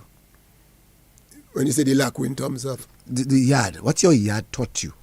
in your growing up? It taught me to work hard for what I want, and nothing come easy. Yeah, and I want to pass. Nothing come easy. Yep. That is one of the things that my Lakou taught me. You know, when you see people with things, you don't know how they get it. Rejoice with them, but find your own way of getting what you want. You know, God bless them. You see somebody with a house, you don't have a house, you bless them. You thank God for them. They have a house. Yours will come, you know, and you work towards you getting yours. But if you jealous the person's house and you wish the person in that house, how are you going to get yours? Because your mind's so caught up in the other person's success that you're not looking at the way to your path to success. You know, your path to success is there, but you're not paying attention to it. You're paying attention to the person's success. And most people think success is money and those things there. No, success is not always money, because there are people that have a lot of money and they're not successful. That's correct. A lot of money. So money doesn't make you successful. Success is a mind condition. Because you can have a lot of money. Your parents can leave millions of dollars for you and you have it, but you have a poverty mentality. You know? Why would a successful person take a gun, put it to their head and shoot themselves? Or why would a successful lady leave a husband that have everything? They have car, they have house, they have everything, and go and sleep with a gate man. They're a gate man. Something is lacking in the home. Why would your children you do not have a relationship with your children and you say you are successful? No, you're not successful. You may have money, but you are not, so you're a failure. That's why the Bible says that, beloved, I wish you above all things that you may prosper and be in health as your soul prospers. Your soul must prosper. For you to be a successful person, you have to learn to love people. You have to learn to forgive people. You have to learn to appreciate people's success and when they're making progress in life. So not because my child failed an exam and your child passed an exam, that I grudge your child and I'm vexed that, no, I should rejoice that your child made it to or get a scholarship. Mine will come after, or even though mine don't come now, but later in life, my child might succeed in some other area. And that's how we have to view life. Someone just said, in supporting what you're saying, we must learn to clap for others until our turn comes. The world would be a better place if we would have done that. Yeah. No. Let us go back a bit to your early life. Mm-hmm. I know that you said that your mom had nothing to give. She had to leave her teaching job. What was a breakfast like in the morning? You said earlier on about fig, but what was a normal breakfast like? Sometimes I remember times where we just had tea. Just drink tea and go to school. And drink a bush tea and go to school. Because there was nothing to give. Sometimes we had a piece of dry bread and butter, or dry bread, when she could buy bread and go to school. You know, and we would never complain. Nobody will know that we didn't have bread to eat this morning. You know, we'll get breadfruit. When it's breadfruit time, well, we're good to go. You know, you don't let that breadfruit, full of breadfruit tree lago. You remind me of Lloyd Pascal last week when he said about the breadfruit every day. Yeah. I think was it Lloyd or no? It was Element. Element, Eddie Bopier, who said that every day was breadfruit. Yeah, when it had breadfruit, breadfruit for dinner, breadfruit for breakfast, breadfruit. We just roast breadfruit, eat breadfruit and coconut. You know, we eat breadfruit because it had breadfruit. When you do have breadfruit, we take what we get. And what is supper like? Dinner? Yes. But dinner is drink a cup of tea or something, a bush tea, whatever, you know, nothing elaborate. We didn't have food to say to eat, you know. I mean, can you imagine you growing up with 5 of you all in a house and you have, and your mother not working and nobody taking care of you? Thank God for my grandfather. In those days, he helped my mother a lot. He used to make gardens, so sometimes when the yam in season, we get yam and so on, and that kind of thing, but it was tough. When my mother was living by my grandfather, it was easier. But when my mother made 2 children, she had to go on her own, and it would be different. Her Excellency Jennifer Barron Tuse is watching.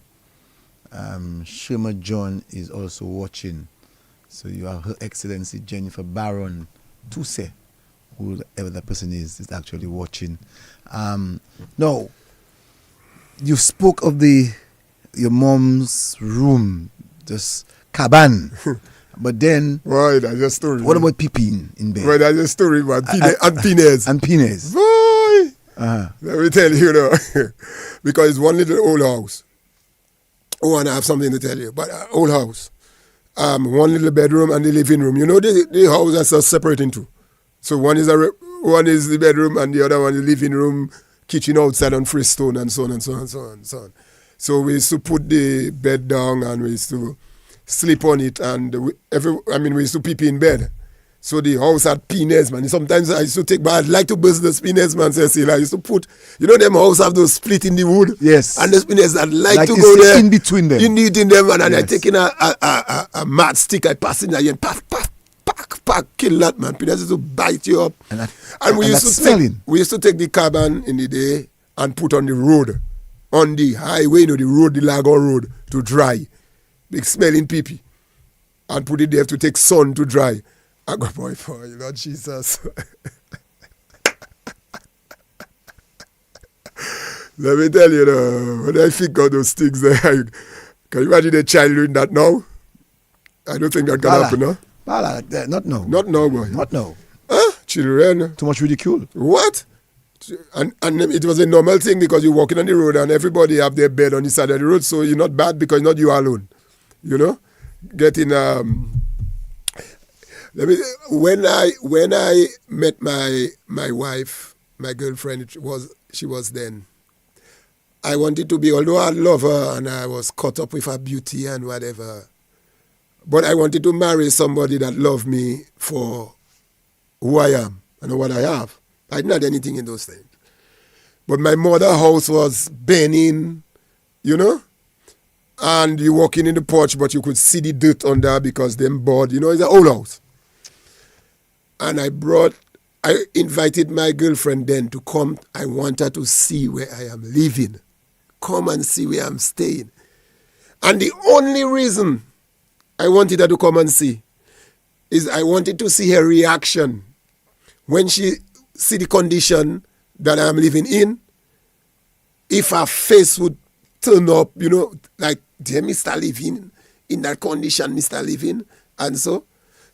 And when she agreed to come to Portsmouth to spend the weekend, I brought her at my mother's home, and I stood back and I was watching her reaction.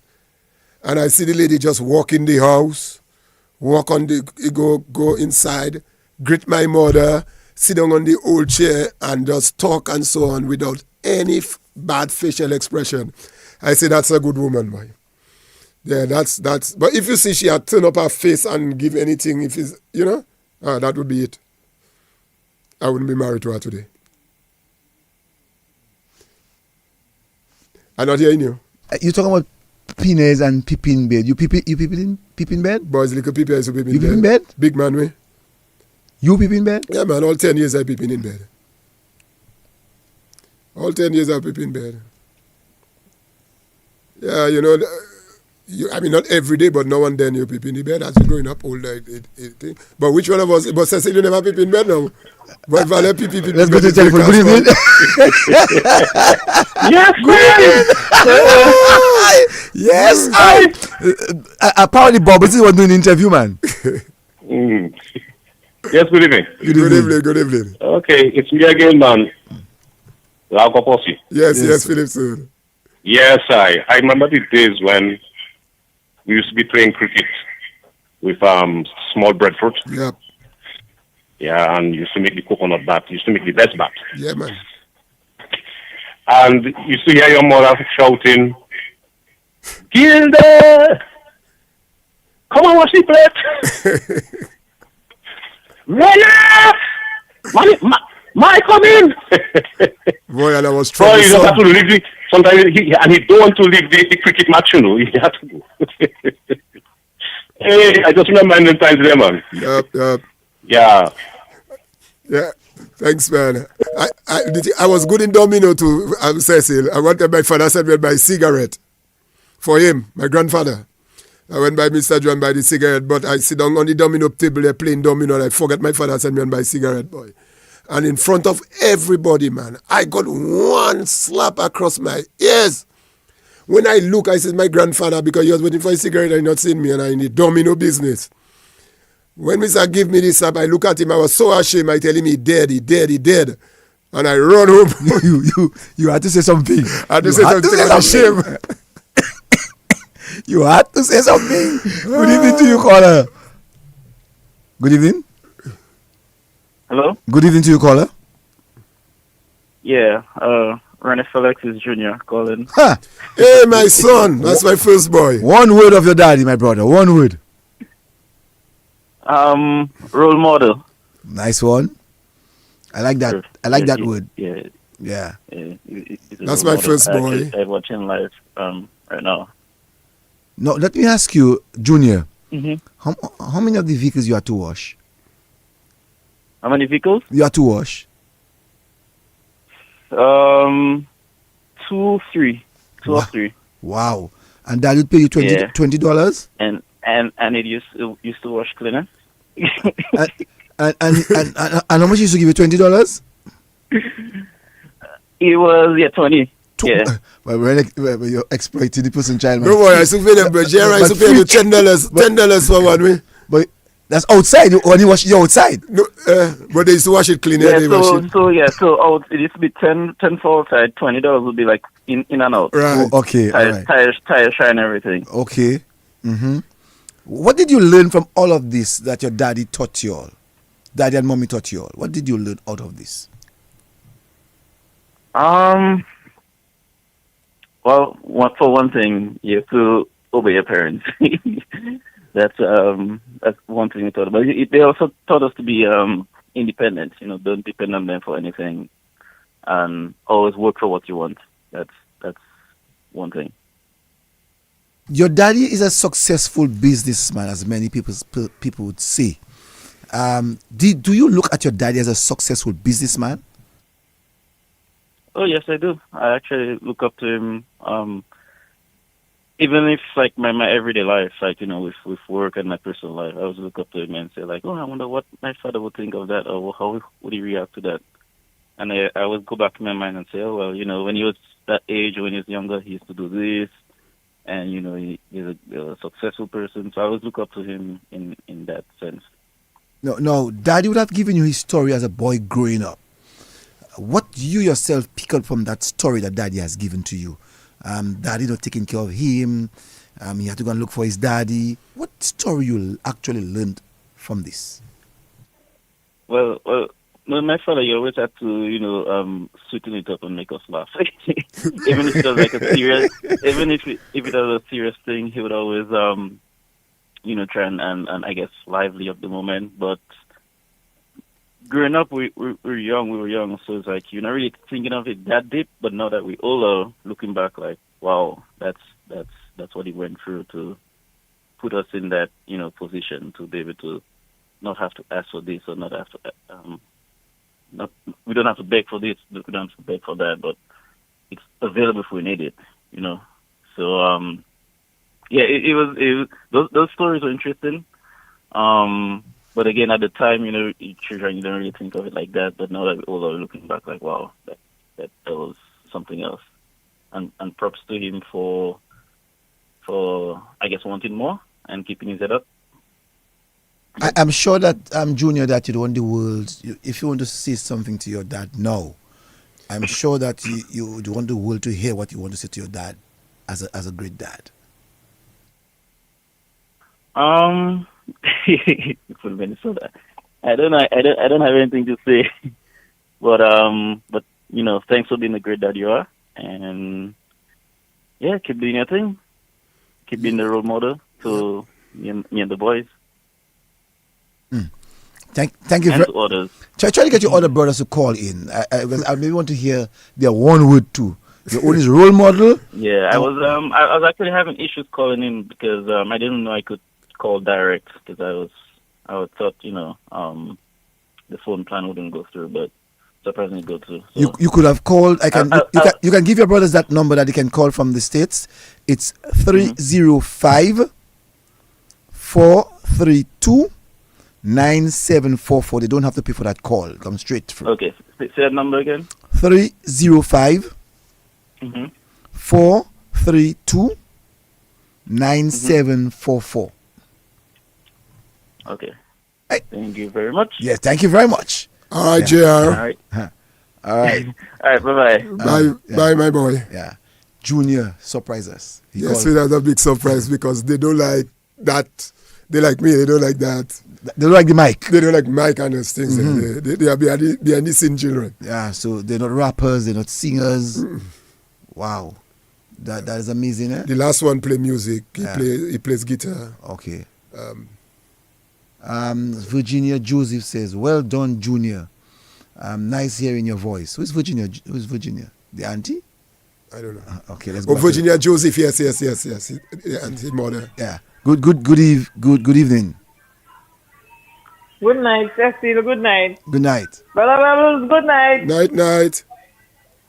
Sister Shelly, giving you thumbs up. Thank you. Blessings to you, bro. Yes, appreciate that. Good interview. Thank you. Thanks. Sound like you New York man. Yeah, New York. New York, yes. Yes. All right, sister. All right. Thank you. Okay. That's my people. Blessings. Yeah. Someone says, "Love you so much. You always made me feel safe up to this day. You make me feel so important." The princess. Yeah, she says you made her feel so important, and she just want to tell you that she loves you. It's good to know, and I'm sure tomorrow, Bubbles, everybody is going to meet you and say, "Bubbles, I heard you. I liked your interview. I like what you said." Good evening to you, caller. Hi, good evening. Good evening. Good evening. This is Sharon from Trinidad. Oh, Sharon from Trinidad. That's my family back in Trinidad. There. Huh? This is Bubba's cousin. Bubba's cousin. I've been listening to the program, and I'm always proud of Bubbles. A wonderful guy, a wonderful role model, as his son says. And Bubbles, I just needed you to hear my voice so that you know I'm here, right? You know, listen to what you said. As you said, a lot of people would see your glory, but they really don't know your story. And that is so, so true. So I'm proud of you. I just want to call and big you up and say much love. Thank you. Okay, lovely program. Lovely program. Yeah, man, a great Mikey for me. Right. Thank you very much, Sharon, for that call from Trinidad, And Bubbles, as I was saying, tomorrow, if God spare, I'm sure that some person is going to tell you that I want to know of your story, your other part of your story. And this interview will not be the last one for sure. I'm sure other people may want to hear your interview because you're a real role model. Someone from Guadeloupe. Bonsoir. Bonsoir, Cécile. Et bonsoir, Bonsoir, Guada. Mais ça c'est ok. Mais un jour, mon voyager Dominique, Guadeloupe, sorti Guadeloupe, et vont monsieur à son yacht. Vini en post-mort. Et ça a fait mon changer. En un petit peu de temps, 3-4 sac quoi, t'es venu joindre avec monsieur pour nous te vivre en Guadeloupe. Pour quand tu vas tout connaître un monsieur qui est Jackie, ouais. Monsieur de gars toujours venu. Ok, avec monsieur de gars toujours venu Dominique et monsieur t'es aimé Dominique, madame de gars il y a pas de mettre en blanc, mais il boucle de clair. Mais il était toujours qu'à venir à poste. Il était né en yacht. Oui, c'est ça même. Yacht, ok. Ah ben, bon, de surprise, ouais. D'abord, tout le monde veut assurer d'abord de parti. Toi, ça, quoi. Et moi qui passe tellement pour le monde, il avait vidé dans la boîte. Mais à qui c'est moi qui vidé dans la boîte? Parce que là, il vide ça là dans la boîte là. Quoi comment c'est qu'à monter? Quoi tout d'abord, yacht là, et gâteau mal lavé. Tout le monde fait pour que la avec Bobros, pour ces hommes qui travaillent, pour les saunies, laisser les autres bêtises, c'est ça seulement, ils ont fait pour des bêtises, pour descendre le monde, ils n'ont pas qu'à essayer un des mondes, ils vont se bouger avec love, avec des bons love, pour que toujours jeune love. Merci, One love. Merci, un pile. Et continuez travail, boys. Bye. Okay, merci appeal. Okay, and let's go back to the telephone. Good evening to you, caller. Yeah, hello, good evening. Good evening. Good evening. Bubble, Yeah, man. how you do? I'm blessed, doing pretty good. Wonderful. On Saturday when you come for your cassava, your young lady will be waiting patiently Oh, for that's you. cassava, man. Because she means from get-go. That's very inspirational. I always try to pick your brains whenever you come by us. Yeah. Yeah, we love your vibes, man. Thank Thanks, you very man. I much. appreciate it. I love you all too, man. Thank you very much. Thanks. Bubbles, that's important, for people who were quietly out there not telling you their hearts. And tonight, Yep. they literally calling you and to tell you how they feel about you, how they think about you. There's an Yvonne Augustus says that she's listening from Antigua. Yeah, that's the cassava man I just called her. The cassava man. Mhm. I admire them so much. They're so hardworking, and they just remind me of myself. They in Roseau, they in Portsmouth on the market. They all over doing their cassava and doing his thing, and to see the progress. Just by start doing flat cassava, now you do cassava and cod fish, cassava and this, and that's what I love to see about young people like that, when they can take a business idea and develop it, and the sky is the limit. I really admire them. I make my point of duty to support them. Wow. So you make it your point of duty to support local. Local, oh yes. Also, I feel I'm passionate about local. I don't eat imported chicken. I only eat local chicken. Let's go to the telephone. Good evening to you, caller. Hi, good night. That's Alexis. Oh, that's my second boy. Al. One word to describe your daddy. One word? Okay, wonderful. As the professor. Right? As the professor. Yeah. Professor, you said that your dad is wonderful. That's the doctor, right? Yeah, that is the one doing the doctorate. Yes. I'm going to ask you, how many vehicles that you had to wash to get your $20? Well, honestly, back in the day, I didn't like to wash the inside, so I always used to do outside only. I always used to get $10. but now, I wash in all them vehicles, inside, outside. And Cecil, he still wash those vehicles when he come, You serious? Yeah. He still will put on Saturdays, bring out all those vehicles and wash them. Yeah. Boy. Yeah. Have a good night. No, but you're running away, man. Yeah. Professor, you're that. Bye-bye. all right. But you know you're trained well, man. Yeah. The man do like the mic. See, the man just call, and he said one word about your daddy. Wonderful. About the transport. But those days I didn't like to watch those because the boys watch it by the outside. And the boy say bye bye. You must be saying, if you think it's me, you catch it on radio there to talk. And the boy said bye bye. Yeah. That's amazing, eh? Yeah, but nice kids, man. They're Yes. lovely children. God have blessed me with a great family, and I really want to thank God for them. I remember once that I hit the first one. I hit him a slap for something I thought he did. And he told me he did not do that, and I realized he didn't do it. And at his age, I had to go and ask him forgiveness. I told him, I'm sorry. I made a mistake. Sometimes you say, Father, I hit you. No. Mm-hmm. You're teaching them a principle. Mm-hmm. Yeah, if you wrong, you wrong, and you ask for forgiveness. Let's go back to the telephone. Good evening to you, caller. Good evening. Hi, Bubbles. This is Celia. Hi, Celia. That's Celia Joseph. That's Celia Joseph. Yes, it is. That's Yes, Celia it Joseph I is. saw this week. Yes, it is. That's my sister. Go ahead, sister Celia Joseph. I just want to tell my bro that I'm very proud of him. Yeah, thanks. You're most welcome, my dear. I appreciate the call. You're most welcome. Sister Joseph, before you go, give us a banner.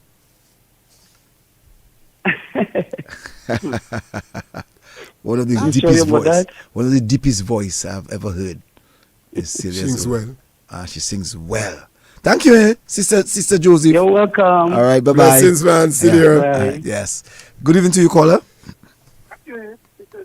Good evening. Caller, good evening. Hi. Hi. Hi, Bubbles. This is Leah. Hey, Leah, that's Brother Meryl's daughter. Ah. Yes, yes, yes. I've been listening and smiling from ear to ear, and I'm sure Daddy is too. Yes. Mm-hmm. But tell Daddy to call them. Your father played a serious role in the upbringing of Brother Alexis. Brother Alexis spoke so much of your father. I mean, your father was there listening then. Huh? He's proud of him. He's taking it all in. I'm calling on behalf of him and the entire Wallace family. We're proud of you, Bubbles. You're such an inspiration. Yes, yes, yes. Thank you. As soon as I hear your voice, Leah. Thank you. Yeah, I mean, I used to carry them as babies, you know. Uh-huh. Yeah, I yeah. knew you were going to say that. Leah, Bubbles carried as a baby? Let him give his joke. Bubbles, she said that's a joke. She said, let him give his joke. So is it a joke or is it real, Leah? No, it's real. Oh, I just let him give his You joke. know her sister, I remember the last time I carried her sister is bigger. That's Louise. So I was carrying Louise from the truck, from the bus, and putting Louise on the bed. But when I was putting on Louise was so heavy, I fell down on the bed with Louise. That was the last day I carried Louise. That's the joke, right? Leah? That's a joke. All right. Thank you very much, man, Leah. You're welcome. All right. Thanks for Leah. Say hi to Brother Meryl and Sister Lucy for me. They are up in the States on vacation. Oh, okay. All right. Yes. Yeah, thanks. I will. By the way, Dad is with you? No, he's with my other sister. Oh, He's boy. not near me. Oh, He's yes. in New York and Maryland. Well, yes, keep with me. All right, then. I know, I would have passed the phone.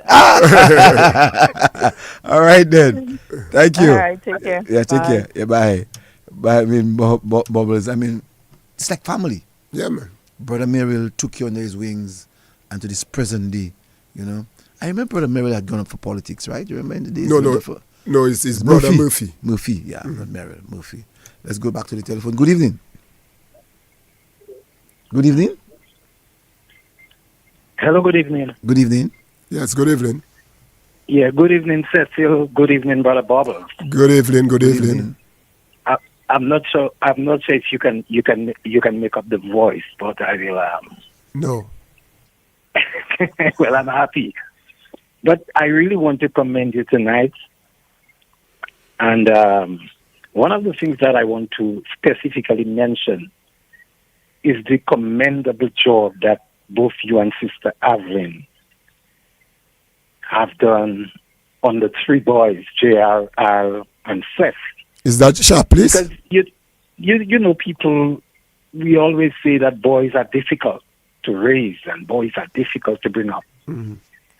And I can attest to the fact that, you know, all of these three young boys, they were just exemplary. I mean, I had the opportunity to teach at least one of them at the Dominica State College. Okay, that's Nobles then. That's Nobles, right? That's Nobles. Thank you. Yes, that's Nobles there. Yeah. You know, so I'm really happy about the way that you all brought these boys up. And one of the things that you said that resonated with me was the fact that we have to be very careful when we are comparing children. Yep. Even as a lecturer. Sometimes you might not be proficient in mathematics, but it doesn't mean that in another area or in another expertise that you cannot excel. Yep. So when you mention that, it really resonated with me, because a lot of times we kind of look at a very intelligent student, for example, if they are proficient in a particular subject area. Mm-hmm. As a matter of fact, I can tell you one of the things that I always encourage students to do, especially now, in terms of a skill set, apart from the academics, try to get a skill set that they are good at, be it mechanics, be it computer science, and such likes. So once again, I just want to say that's a wonderful program, and I'm just listening. Good night. Yeah, man. Thanks, you bigger very brother. much. And I was trying to say to you that Avril says, hi, Professor. That is my wife, man, Evelyn Alexis. I know. I know. I knew your wife before you know. I know. But she said hi. And Seth is your son, right? Yes. Seth said, I'm proud of you, Dad. Seth didn't call, so he just say, I'm proud of you, That's Dad. the pilot. That's the pilot. He didn't, the last one, right? He didn't call, but he said, I'm proud of you, Dad. I wanted to say, Seth, I want your only one word. So don't think you get off the hook. Send us your one word. So your first brother said leadership, is that? And the other one says, the second one says wonderful. So I want to know what you, Seth, would have to say about your dad, you know. But tonight, Bubbles was a very good telling story of your life. You know, according to you, did not see all of it, but what you have given to us is a telling story of your life. You know, the struggles, the valleys that you had to go through, and then climb up again to get to the plateau. And then sometimes when you arrive on the plateau, you have to find yourself going back down. You know, sometimes having to cut a lot of bushes to really get to where the road is. And you were able to give us, listeners, that view as to if you work hard, you can succeed. That's right. You know? And in that success, there will come bitterness, but at the end of the success and the bitterness will be that sweetness of your success, you know. And I really want to say to you, Bubbles, that I'm proud of your success, you know. And even as salesperson of DBS Radio in the early days, I will never forget when I too had to go to Portsmouth and started doing business. If as a matter of fact, you're the first business person that sponsored the sports in DBS Radio before Ruben and so on. You started long before. I remember when I started in DBS way back in 1990. You're the first, and I've seen others now come on board. So you have been a good example of having faith in others and giving others an opportunity. And even now today as manager of DBS Radio, you're still involved with DBS Radio when you so wish to in terms of sponsorship. And I just want to say to you, thank you. Leon Seja says that he is watching. And so, Bubbles, I know that you have given us so much as a people to think of as to how we can get ourselves successful. What do you have to say to young people that are actually listening tonight? That's where my passion is, young people. When I look at what's happening in the lives of young people and the role model that they have outside there, not too many. And I always encourage young people to think of your life not as a microwave. A microwave, you took some or ATM machine where you get something instant. You put a cup in the microwave and you put water in it and you press the button and it gets hot, and you think life is like that. No, life is a discipline, and you get out of life what you put into life. If you do deposit, there is no withdrawal, so you have to learn to deposit. I normally tell my children, pay now and play after. Pay now, pay the price. You go into school, burn the candles now. Work hard now, study now. Do what you have to do now. As you're young, you have the strength and the energy so that you can play after. But if you have it the other way, that you want to play now, then when you get older, you'll have to pay. Because you're playing when you're supposed to be paying. So pay the price now and play later down in life, because you have set the foundation to move on in life. You have set the foundation to build on. And that's my encouragement to young people. Take life serious. Do not follow negative energy. So hold that thought. Yeah. Remember that thought. Let's go back to the telephone. Good evening to you, caller. Yes, sir. I just want to make one point and ask Bob to reinforce that. The church, especially the Christian churches, they played a very important part in our lives. back in the day. And I want to ask Bubbles to just tell the parents out there how important the church. I know you mentioned the church in the beginning, but how important it is in the lives of the young men and women at an early age. I would like to reinforce that to the parents, especially the mothers. Thank you, I'm listening, and God bless. Thank you. Let's go back to the telephone. Good evening to you, caller. Good evening. Sir, good evening. Speak up, please. Sir, good evening. Good evening to you, sir. Bubbles, Yes, good evening. how are you doing? Speak up now, speak up, because we're trying to hear what you say. This is one of the real boys from the Lakou. Lago, there I was in, and you lived at Balago. I'm making up that voice. That is. I'll tell you, Seaman, James Seaman. Yes, it is. You would know me as Kak. From my youth. Oh, okay. Yeah, I knew your struggles. And I remember Healy, your mother struggled. And you always told yourself you was going to be a better person.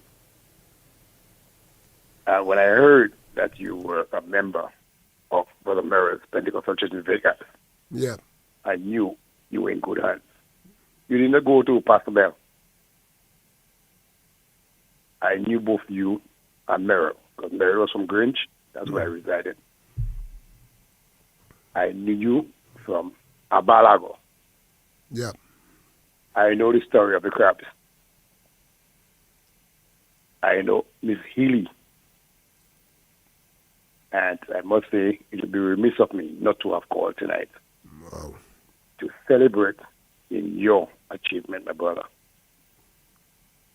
Thank you, man. You, like me, have never migrated. You stood the struggles of Dominica. And you made yourself proud. You made Healy proud. Thank you, man. And I'm with your sister Cheryl. And I'm proud of you, my brother. Keep holding on. I am proud of the struggles you went through. And all you telling to young people is the success of hard work yields results. Yields results. You did not have it made. You never had it made. It was not on a platter. You made it for yourself and for your children. Yep. And my brother, keep the struggle. Thank you, man. I appreciate that. Keep the struggle. Yeah. Yeah. I'm not sure if you remember me. And no, I try to remember. All right, cool. You remember my youth? Yes, I know my youth for sir. Right. So she had two boys before Dunga. You know Dunga? I know Dunga, of course. Of course, because Dunga is a national name. Yeah, but it's my partner. She had two boys. She had two boys before. Okay. Anderson and Jefferson. Anderson and Jefferson. Yeah, that ringing a bell. I can't remember the face now, but I remember the two Anderson. boys. I am Anderson. Anderson, okay. I really appreciate you calling, man. That meant a lot. Bro, I could not have called. Cecil? Yes. I think you are going through the fathoms of Dominica to bring the reality to the young people. Let them understand that success does not come overnight. That's right. And with programs like these, it teaches them that success comes through hard work. That's why we know each other. I'm very proud of you. Keep doing what you're doing. Thank you. Guys? Yeah, man. Thank you. Thank you very much. Thanks for calling. I appreciate that. Yeah. When I come down, Bubbles, I will find you. Sure. Looking forward to that. I was home in October, and I went to Brother Merrill at Grinch. Oh, I grew up in Grinch. Oh, okay. Yeah. Yeah. I had to know that Pirates has passed now. Yes. Yeah, Pirates passed. Okay. All right, then. Thanks. I wanted to go. Yeah. Okay. God Have a bless, good night, man. my brother. Okay. Blessings. Yeah. Marina George says, words for thought. Dean Thomas is watching. Robert T.M. Tong is watching. And Petro Corbett Frank says, such a great tip to the young people about living a productive life. Pay first, then pay. Play after. Then play first, then play to succeed. Play after. I think I want that quote, and I'm sure many persons are going to take that quote. And someone says absolutely right on that. Play first. Pay first and play after. Yes, pay the price. Pay the price first. Yes, very inspiring words. Yes, yeah. So you're giving the young people some advice. Yes. I was saying that, they need to look at people that can inspire them. Avoid any negative energy. People that always want you to do things that are negative. Do not listen to those things, because those things won't bring you anywhere. Choose your friends rightly. Choose your friends. Make sure that, you don't get involved in bad influence and things like that, and learn to manage the little that you have, I find our people spending too much on things. When you have a young person with a cell phone, Apple 14, and what you doing in that? The purpose of a cell phone is to make a call. You are not there yet. One of the things that you have to learn is to build assets in your life, things that can produce income. Some people work, the first thing they're going to do, buy a car. No. You don't go and buy a car for the first thing, because a car is a depreciating item. It can't do anything to you. It cannot bring you up. It cannot cause you to have something. It's better. First thing you look for is buy a piece of land. Cecil, I bought my first piece of land when I was 14 years. What? My first piece of land I bought where my house is now, I paid for it in cash at 14 years. You bought it for $2,500? I bought it for $3,000 at 14 years. You know why? Because I wanted to have my home, and I said I don't want to get married to any woman and go and rent and pay somebody else's mortgage. So I secure myself. I bought a piece of land.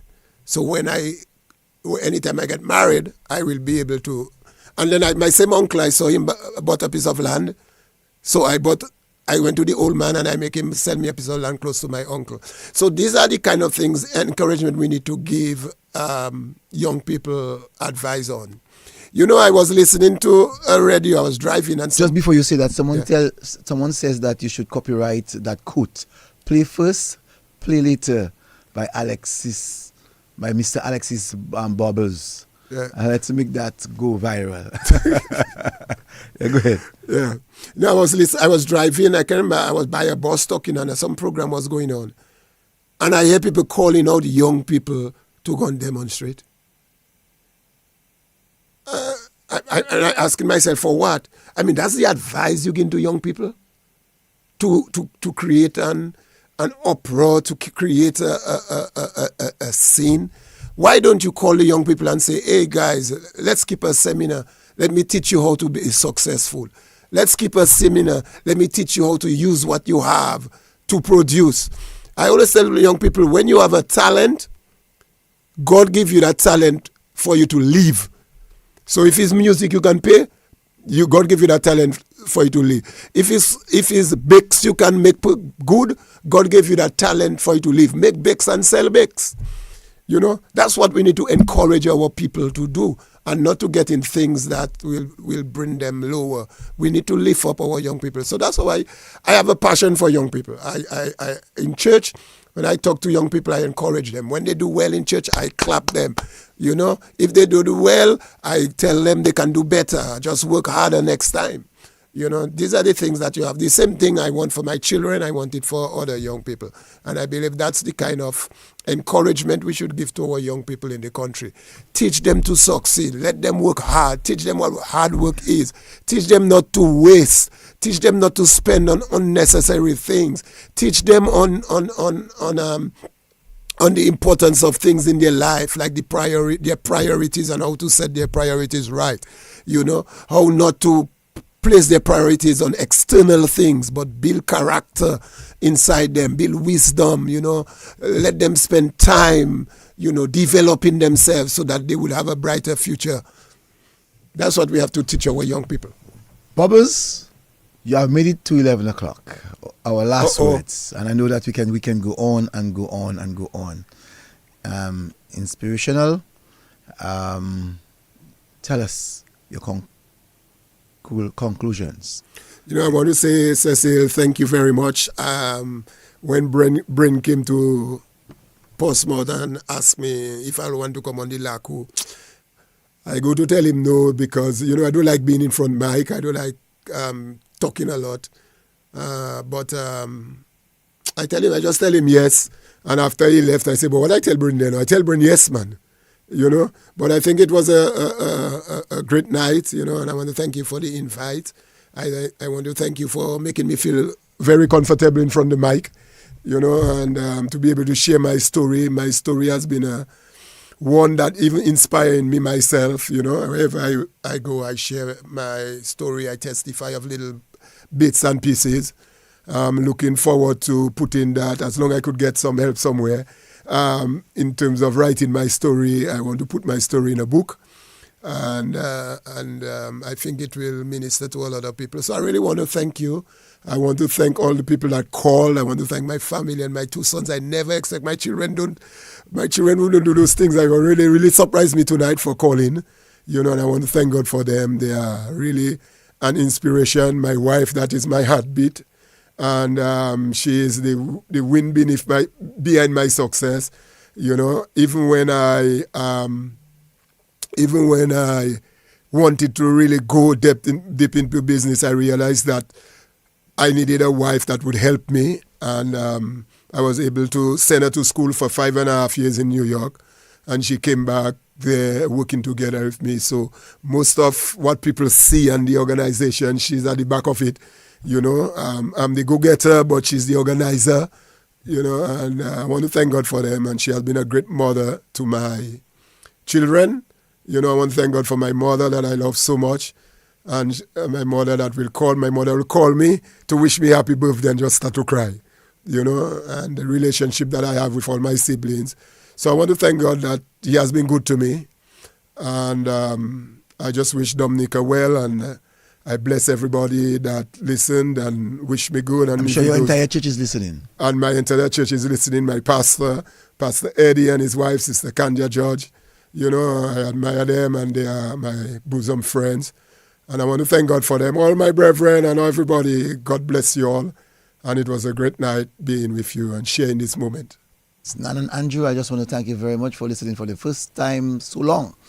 And Bubbles, I want to thank you so much, to be on this program. It was an interesting one for sure. Your life story speaks volume of your success. And so I really want to say to you, thank you so very much. Next week, Sunday, again, we'll have another intriguing program. We'll be having a lady this time next week. She'll be giving us her story, Tina. Can't wait to have you, Tina, next week, Sunday. But I want to say to you, Bubbles, it was really intriguing, very interesting. Your story tonight, I'm sure, will help others to be stronger, to be a bit much more inspirational to their own selves.